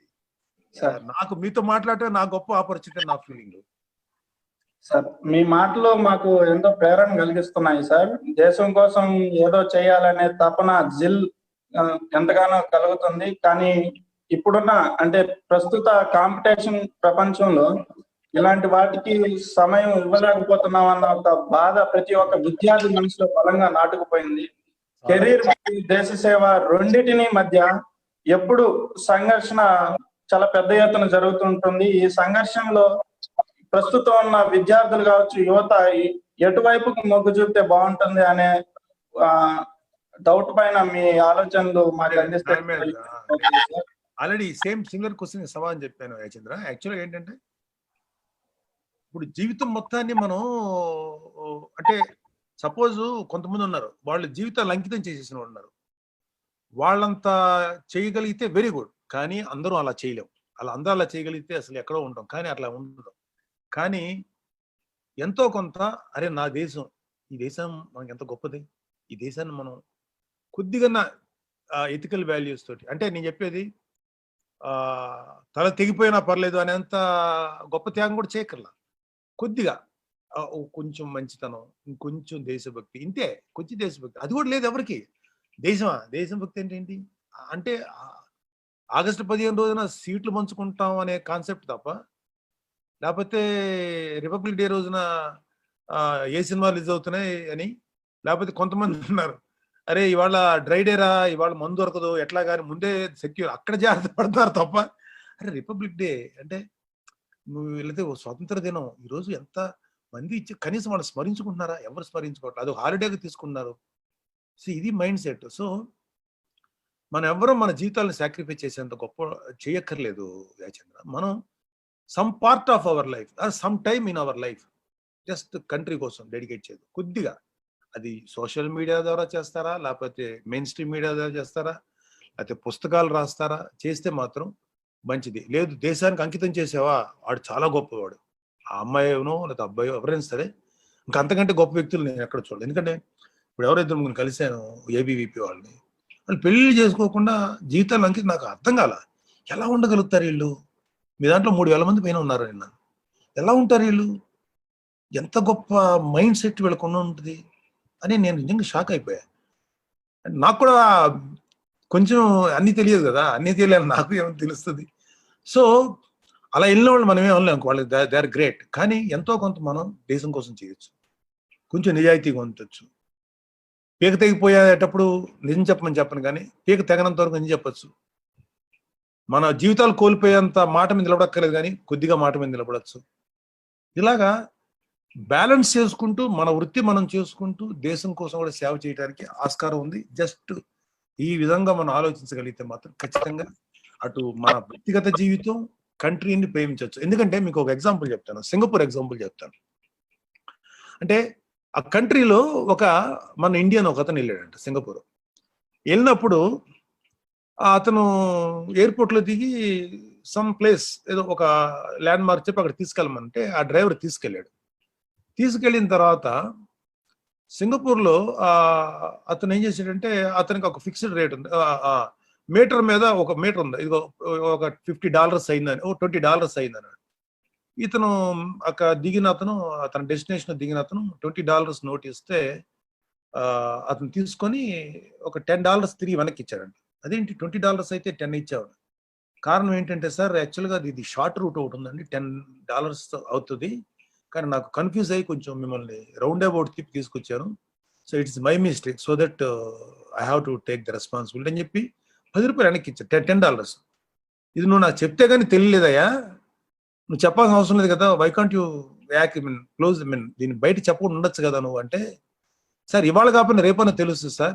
ఒక సింగపూర్లో ఒక వ్యక్తి, సింగపూర్ సిటిజన్ ఈ తప్పు చేశాడని రేపు పొద్దున్న మీకు తెలిసిన తర్వాత సింగపూర్లో నాలాంటి వాళ్ళు ఒకళ్ళు ఉన్నారు, సన్నాసిగాళ్ళు లాంటి ఎవరు ఉన్నారు అని మీ దేశం చెప్పుకోండి, మాకు ఎంత అవమానం సార్, మేము అలా ఉండం sir, we love our country అని. సో అలాంటి దేశభక్తిని రగిల్చినటువంటి లీ మ్యాన్ క్యూ అంటే సింగపూర్ని అత్యున్నత స్థాయి తీసుకెళ్ళినాడు. మనకన్నా లేటుగా స్వతంత్రం వచ్చింది, మన ఇండియన్ రూపీ కన్నా సింగపూర్ డాలర్ చాలా తక్కువ. అలాంటిది ఇవాళ Singapore dollar more than 50, I think, I don't know, అంత రేంజ్కి వెళ్ళిపోయింది. మన ఇండియన్ రూపీ ఎట్లా ఉంది అంటే ఒక దేశాన్ని ఎంత డెవలప్ చేసాడు ఒక నాయకుడు, నిస్వార్థపూరితమైన నాయకుడు. అలాంటి లీడర్షిప్ మనకి చాలా తక్కువ ఉంది. ఏదో ఇప్పుడు మనకు ఒక అవకాశం వచ్చింది, గత 10 ఏళ్లుగాను వాజ్పేయి గారి కాలం నుంచో లేకపోతే సంవేర్ పివి నరసింహరావు గారి కాలం ఉన్న టెన్యూర్లోనో కొన్ని మార్పులు వచ్చినాయి, కొన్ని వచ్చినాయి, కానీ అవి సస్టైన్ అవట్లా. ఒక రకంగా చెప్పాలంటే మోడీ లాంటి లీడర్ ఉన్నప్పుడు ఇది సస్టైన్ అవుతుంది. 10 ఏళ్ళు, ఇంకొక 5 ఏళ్ళు, 4-5 ఏళ్ళు ఉంటారు. నాకు ఐ విష్, నేను బీజేపీ వ్యక్తిని కాదు, నేను ఆర్ఎస్ఎస్ కాదు, నేను ఏబీవీపీని కాదు, మీకు ఎవరికి సంబంధించిన వ్యక్తిని కాదు, బట్ ఐ రెస్పెక్ట్ యువర్, ఆ మాటకు వస్తే ఆ రెస్పెక్ట్, మంచి ఐడియాలజీ ఉన్న ఎవరైనా గౌరవిస్తాను. కానీ మోడీ లాంటి ఐరన్ పర్సన్ అంటే ఒక ఉక్కు మనిషి లాంటి వాళ్ళు ఖచ్చితంగా దేశానికి కావాలి. నాకెందుకో చాలా ప్రగాఢమైన విశ్వాసం మోడీ లాంటి ప్రైమ్ మినిస్టర్స్ లేకపోతే బీజేపీలో ఉన్నటువంటి జీవితాన్ని త్యాగం చేసే వ్యక్తులు దేశం కోసం ఉంటే, మీరు అన్నారు చూస్తారా, అరే దేశం కోసమే నేను పనిచేస్తే మరి నా కుటుంబం ఏమైపోతుంది, లేకపోతే వాళ్ళకి ఏం చేయాలని, అది కూడా బ్యాలెన్స్ చేసేటువంటి గొప్ప లీడర్స్ వస్తారు. సో మీరు దేశం కోసం పనిచేసే అవకాశం వాళ్ళు ఇస్తారు, అండ్ మీ వ్యక్తిగత జీవితం కూడా లాస్ అవ్వకుండా మంచి లైఫ్ లీడ్ చేసే అవకాశం ఇస్తారు. అలాంటి లీడర్షిప్ మనకు కావాలి. ఖచ్చితంగా అది కంటిన్యూ అవ్వాలని నేను కోరుకుంటున్నాను. ఖచ్చితంగా అది ప్రభుత్వం చేతిలోనూ, లేకపోతే మిమ్మల్ని అన్ని వదిలేసేసుకుని జీవితం మాకు త్యాగం చేయమంటే మీ తల్లిదండ్రులకు ఎంత బాధగా ఉంటుంది. సో ఎంతో కొంత బ్యాలెన్స్ చేసే అవకాశం, చేయగలిగేటువంటి అవకాశం ప్రభుత్వాలు ఇవ్వాలి. సో అది నాకు ఈ మోడీ ప్రభుత్వం నెరవేరుద్దని చెప్పి నా నమ్మకం ఉంది సార్. Thank you sir. అలాగే ఇంకొక స్మాల్ క్వశ్చన్ సార్, స్వదేశీ ఉత్పత్తులు అంటే ఇండియాలో మ్యానుఫ్యాక్చరింగ్ అవుతున్న ప్రొడక్ట్స్ కి మీలాంటి జాతీయవాదులు బ్రాండ్ అంబాసిడర్ గా ఉంటే మేము చాలా గ్రేట్ఫుల్ గా ఫీల్ అవుతాం సార్. Your right Yachendra. ఎందుకంటే కళ్యాణ్ బాబు మన చేనేత కార్మికులకి తను వారానికి ఒకసారన్నా ఆ డ్రెస్ వేసుకుంటాను. నేను కూడా ఐ థింక్, ఎందుకంటే నేను కూడా బీ ఇండియన్ బై ఇండియన్ అనే కాన్సెప్ట్ ఇష్టపడేవాడిని. కాకపోతే ఏంటంటే మన దేశంలో ఎందుకు మనం చైనా వస్తువులను ఎందుకు వాడతాం, చీప్ అండ్ బెస్ట్, కానీ మన దేశంలో వస్తువు తయారవడానికి చాలా కాస్ట్ అవుతుంది, క్వాలిటీ తగ్గుతుంది. సో అది డెవలప్ అవ్వాలంటే మన లీడర్స్ కి చిత్తశుద్ధి ఉండాలి. మన కంట్రీలో మంచి క్వాలిటీ వస్తువు తయారు చేయాలి, అవైలబిలిటీ దొరకాలి అనే చిత్తశుద్ధి. అగైన్ మళ్ళీ ఇది పొలిటికల్ కింద. సో ఖచ్చితంగా ఎంతో కొంత మనం చేస్తేనే మంచిది. ఎందుకంటే ఈ మధ్యన ఒక జపాన్ వాళ్ళ హిస్టరీ చదివాను, నాకు వాట్సాప్ లో వచ్చింది, నాకు భలే నచ్చింది అది. గర్బచేవ్ ఆయన స్టూడెంట్ గా ఉన్నాడంట. గర్బచేవ్ స్టూడెంట్ గా ఉండి అతనితో పాటు ఎక్కడో ఏదో కంట్రీలో జపాన్ స్టూడెంట్స్ అతని క్లాస్మేట్స్ అంట. మీకు తెలుసామా? జపాన్ స్టూడెంట్స్ క్లాస్మేట్లు అయితే ఒక ఎగ్జామ్ రాయడానికి వాళ్ళు పెన్సిల్ తెచ్చుకున్నారు. వీళ్ళేమో మంచి ఫారిన్ కంట్రీ వేరే దేశాలకు పెన్సిల్స్ రాస్తుంటే వాళ్ళ పెన్సిల్స్ ఇరిగిపోవటం, 3-4 తెచ్చుకున్నారంట, మళ్ళీ చెక్కటం రాయటం చేస్తారంట. గర్భచేవ్ అడిగాడు రష్యన్ ఆ హెడ్, వన్స్ అపాన్ హెడ్, ఏమయ్యా మీ పెన్సిల్ అంత బ్యాడ్గా ఉన్నాయి, ఈ పెన్సిల్స్ రాయొచ్చు కదా, మీరు బాగుండొచ్చు కదా అంటే, ఏమండి మా పెన్సిల్తో మేము రాయొచ్చండి, కానీ మేము ఏం చేయగలమండి, మా దేశం ఉత్పత్తి అయ్యే వస్తువు మేము వాడాలి, మేము కాకపోతే ఇంకెవరు వాడతారండి. కానీ ఒకటి చెప్తాను సార్, భవిష్యత్తులో మాత్రం మంచి క్వాలిటీ పెన్సిల్స్ మేము తయారు చేయగల నమ్మకం మాకుంది. సో దట్ మా పెన్సిల్స్ సరిగా లేకపోయినా మా కంట్రీ తయారు వాడతాం అన్నారు. ఇవాళ ప్రపంచంలో బెస్ట్ పెన్సిల్స్ ఉత్పత్తి చేసేది జపనీస్. అంటే జనాల్లో కూడా, ప్రజల్లో కూడా అంత కొంచెం నష్టం వస్తుంది, ఓకే ఓకే వాడదాం, ఇదిగో మన చైనీస్ యాప్ ఎందుకు వాడాలి, అదే విదేశీలో యాప్ ఎందుకు, మన ఇండియన్ యాప్స్ ఎందుకు ఎంకరేజ్ చేయకూడదు, కొంచెం నష్టం వస్తుంది, కొంచెం ఇబ్బంది అవుతుంది, ఎంకరేజ్ చేద్దాం, ఇండియన్ వస్తువులే వాడదాం అని. బట్ ఎక్కడో నాలాంటి కూడా తప్పదు, ఒకసారి క్వాలిటీ కోసం వెళ్తాం. కానీ నాకు కూడా ఇది ఒక రియలైజేషన్ పాయింట్. ఖచ్చితంగా నేనైతే మాత్రం I will slowly come in to be Indian, by Indian అనే కాన్సెప్ట్కి నేను కూడా వచ్చాను. నాకు ఆ విషయంలో కూడా again I have to appreciate Modi గారు ఫర్ ఎంకరేజింగ్ ఇండియన్ ప్రొడక్టివిటీ, మన దేశాన్ని చేయమని. మనం దాన్ని కంపల్సరీగా మనందరం కొద్దిగా క్వాలిటీ తగ్గినా మన దేశం వస్తువులు వాడదాం, మన దీన్నే మన వస్తువుని ప్రమోట్ చేద్దాం, కోక్ లాంటి ఉత్పత్తులను తగ్గించుకుందాం, మన ఇండియాలో తయారయ్యేటువంటి మంచి వాటిని వాడదాం. So I always for that support చేస్తాను. అమ్మా నిహారిక, నాకు ఎంత 1 hour ఇచ్చానమ్మా మాట్లాడినా, ఇంకా ఎక్కువ ఇచ్చారు సార్, 1.5 hours. థ్యాంక్స్ అమ్మా. నేను మళ్ళీ మీ అందరితో ఇంకోసారి, నాకు సరిపోలేదు కానీ నాకు చిన్న పని ఉంది, ఖచ్చితంగా మీతో మళ్ళీ మాట్లాడతాను. ఎవరన్నా మిస్ అయితే నన్ను క్షమించాలి. అండ్ నిజంగా నాకు టైం తెలియలేదు మీతో మాట్లాడటం. అండ్ యూ పీపుల్ నిజంగా నన్ను ఇన్స్పైర్ చేశారు. ఎందుకంటే మీరు అడిగే ప్రశ్నలు నాకే భయం వేసింది, ఇలా చెప్పగలుగుతానా సమాధానం అని. ఏమో నాకున్న గివెన్ నాలెడ్జ్ లేకపోతే కొద్దిపాటి అవగాహనతో చెప్పాను. ఏదన్నా తప్పులుంటే నన్ను. ఇంకేదో క్వశ్చన్ ఉందంట కదా, ఒక క్వశ్చన్ అడగండి. ఎవరు మల్లేష్ ఫ్రమ్ జగిత్యాల. నమస్కారం సార్. మల్లేష్ సారీ చెప్పండి. నమస్కారం సార్, నా పేరు మల్లేష్, ఏబీపీ రాష్ట్ర కార్యవర్గ సభ్యులు sir. SKNR degree final year అవుతున్నా సార్. ఏం చదువుతున్నారు? Degree final year. Okay Mallesh చెప్పండి. సార్ ఈరోజు మీతో మాట్లాడడం చాలా సంతోషంగా ఉంది సార్. Thank you Mallesh. సార్ ఈ యొక్క జూమ్ యాప్ ద్వారా నేను ఒక క్వశ్చన్ అడగదలుచుకున్నా సార్. చెప్పండి సార్. 1947 కంటే, స్వాతంత్రం కంటే ముందు దేశం లోపల వందే మాతరం నినాదం అనేది సార్ ఈ దేశంలో ఉన్నటువంటి యువకులను, ఇక్కడ ఉన్నటువంటి అన్ని రకాల ప్రజలందరినీ కూడా ఒక ఏకతాటికి తీసుకొచ్చి జాతీయ స్వాతంత్రంలో ఉద్యమంలో ఒక కీలక పాత్ర వహించింది సార్. అలాంటి వందే మాతరం అనే ఒక నినాదం మీద కొంతమంది రాజకీయ నాయకులు కావచ్చు, కొంతమంది కుహన మేధావులు కావచ్చు, ఈరోజు ఈ మతానికి మత రంగు పూస్తూ దాన్ని వ్యతిరేకిస్తున్నారు సార్. ఇంకోటి అట్లనే సార్, భారతదేశంలో భారత్ మాతాకి జై అని చెప్పేసి మనందరం కూడా భారత్ మాతాకి జై అని చెప్పేసి అంటుంటాం. భారతదేశంలో ఒక స్త్రీని, మన ప్రపంచంలోనే అన్ని దేశాల కంటే స్త్రీని భారతదేశంలో ఒక గొప్పగా గౌరవిస్తాం సార్. అటువంటి భారతదేశంలో ఒక సింబలిక్ అంటే భారత్ మాతని పూజిస్తాం సార్. భారత్ మాతం అని చెప్పేసి కుల మత వర్ణాలు లేకుండా మనందరం కూడా ఒక స్త్రీని భారత్ మాతకి అని చెప్పేసి సార్ పూజిస్తాం. అయితే సార్ మనం ఏంటంటే ఇప్పుడు చాలా మంది ఇక్కడ ఉన్నటువంటి లౌకిక మేధావులు కావచ్చు, వీళ్ళందరూ కూడా సార్ మన దేశంలో ఉంటూ కొంతమంది పార్లమెంట్ల సాక్షి కావచ్చు, బయట కావచ్చు, కొన్ని రాజకీయ పార్టీలు కావచ్చు, కొంతమంది ఎవరైతే యువకులు కావచ్చు సార్, వీళ్ళందరూ కూడా మన దేశంలో ఉంటూ భారత్ మాతకి జై అని ఎందుకు అంటలేరు సార్? ఇది నా యొక్క ప్రశ్న సార్. నాకు ఈ అసంతృప్తి ఉంది మల్లేష్. ఎందుకంటే ఇక్కడ పుట్టి నీ పూర్వీకులు, నీ తాత ముత్తాతలు ఒక 100 ఏళ్ల క్రితం మీరందరూ భారతీయులే. మీరేమి విదేశాల నుంచి వచ్చి పుట్టలే, విదేశీయులకు పుట్టల. మీరందరూ భారతీయ సంతతి వాళ్లే. సో ఏ విధంగా మీరు ఏ పందాలో ఉన్నా మాకు అబ్జెక్షన్ లేదు. కానీ భరతమాతాకి జై అనలేనటువంటి వాడు దౌర్భాగ్యుడు. భరతమాతాకి జై, జై హింద్ అని దేశాన్ని ప్రేమించలేదు. అట్లీస్ట్ మా దేశం తల్లి లాంటిది. ఎందుకంటే ఎనీ గడ్డ, నేల అనేది తల్లి లాంటిది. మనకి ఒక ల్యాండ్ ఉంది, మన విలువైన ల్యాండ్ ఉంది. సో దాన్ని మనం తల్లిలా భావించాలి. ఆ ల్యాండ్ మనకు ఒక నైసర్గిక స్వరూపం ఉంది, అది భారతదేశం. మనం చూపించే భరతమాత అనేది ఒక సింబాలిక్కే తప్ప మన ల్యాండే మన భరతమాత. సో భరతమాతకి జై అనలేని వాడు తల్లిని జై అనలేనోడు ఎంత దౌర్భాగ్యుడో, తల్లిని ప్రేమించలేనోడు ఎంత దౌర్భాగ్యుడు, దేశాన్ని ప్రేమించలేనోడు అంతకన్నా దౌర్భాగ్యుడు. వాడు ఎవడైనా సరే నాకు అవసరం, ఎంత గొప్పోడైనా సరే వేస్ట్. దేశాన్ని ప్రేమించలేనివాడు నా దృష్టిలో వేస్ట్ ఫెల్. ఇంకా అలాంటి వాళ్ళ గురించి మనం మాట్లాడటం కూడా టైం వేస్ట్ మలేష్. అలాగే వందే మాతరం అనేది ఒక కులానికో ఒక మతానికో సంబంధించినటువంటి ప్రార్థన కాదు.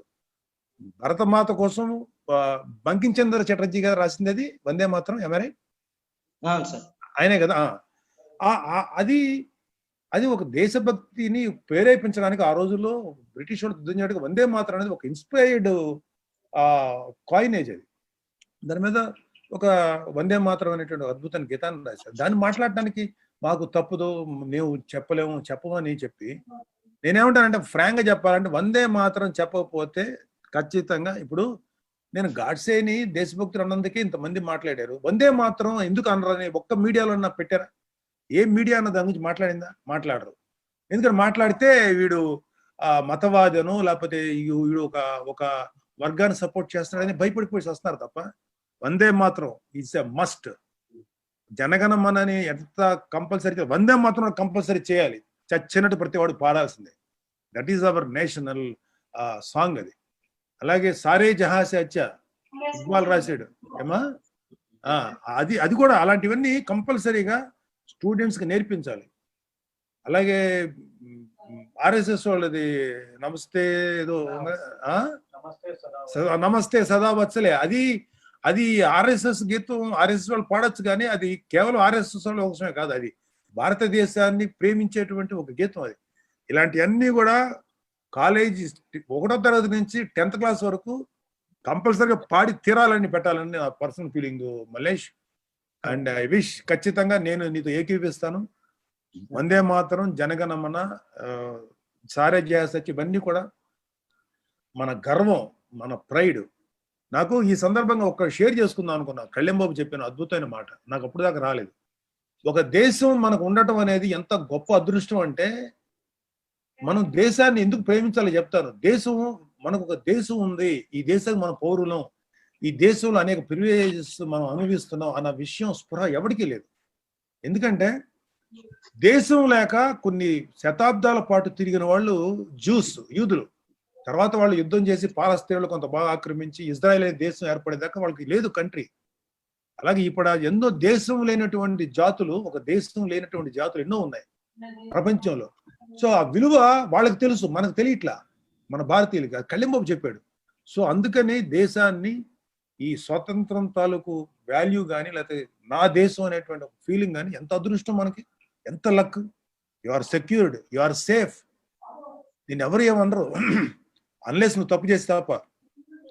సో అలాగా అంత సెక్యూరిటీ ఇచ్చిన దేశాన్ని కొద్దిగా గౌరవించకపోతే ఇంకా మన మనుషులమే కాదు. So I'm very very happy for all your people. Thank you. Okay అమ్మా. సార్ చిన్న ఓట్ ఆఫ్ థ్యాంక్స్ మా తరఫున. కౌశిక్ గారు చెప్పండి.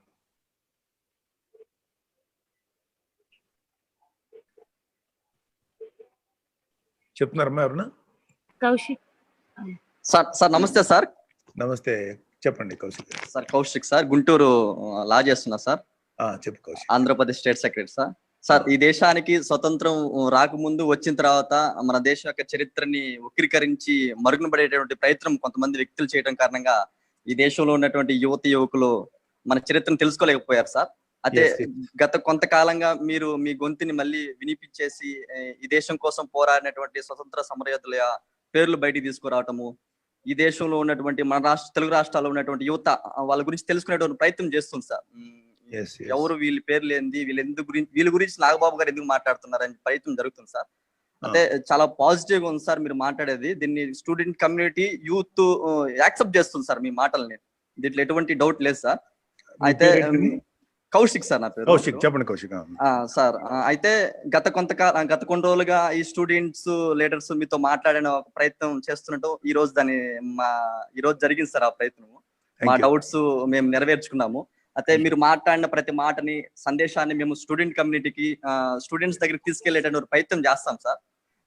నేనేం చెప్పాను నాకు తెలియదు కానీ, but I'm very thankful to you. Sir మేము అడిగిన సచ్ ప్రివిలేజ్. మేము అడిగినటువంటి ప్రతి క్వశ్చన్ కి 100% న్యాయం జరిగింది సార్. దాంట్లో ఎటువంటి doubt ఏం లేదు. Very lucky. మేము అడిగిన మీ వాల్యుబుల్ టైం ని మాకు కేటాయించారు సార్. సుమారు 1.5 hour కేటాయించారు. అయితే ఈ యొక్క లైవ్ ని చాలా మంది వేలాది మంది స్టూడెంట్స్ వీక్షించారు సార్. వాళ్ళందరికీ కూడా ప్రత్యేక ధన్యవాదాలు. మా స్టూడెంట్ కమ్యూనిటీ తరపున, Andhra Pradesh students, Telangana students, ABVP తరపున మీకు ధన్యవాదాలు తెలుపుకుంటున్నాం సార్. అలా ఈ వీడియోని, ఈ లైవ్ ని వీక్షించినటువంటి అందరికి కూడా హృదయపూర్వక ధన్యవాదాలు తెలియజేసుకుంటాం. మీకు స్పెషల్ గా thank you sir. Thank you Kaushik sir. Kaushik, and very happy. నిజంగా నాకు కూడా ఇది రేర్ ఆపర్చునిటీ.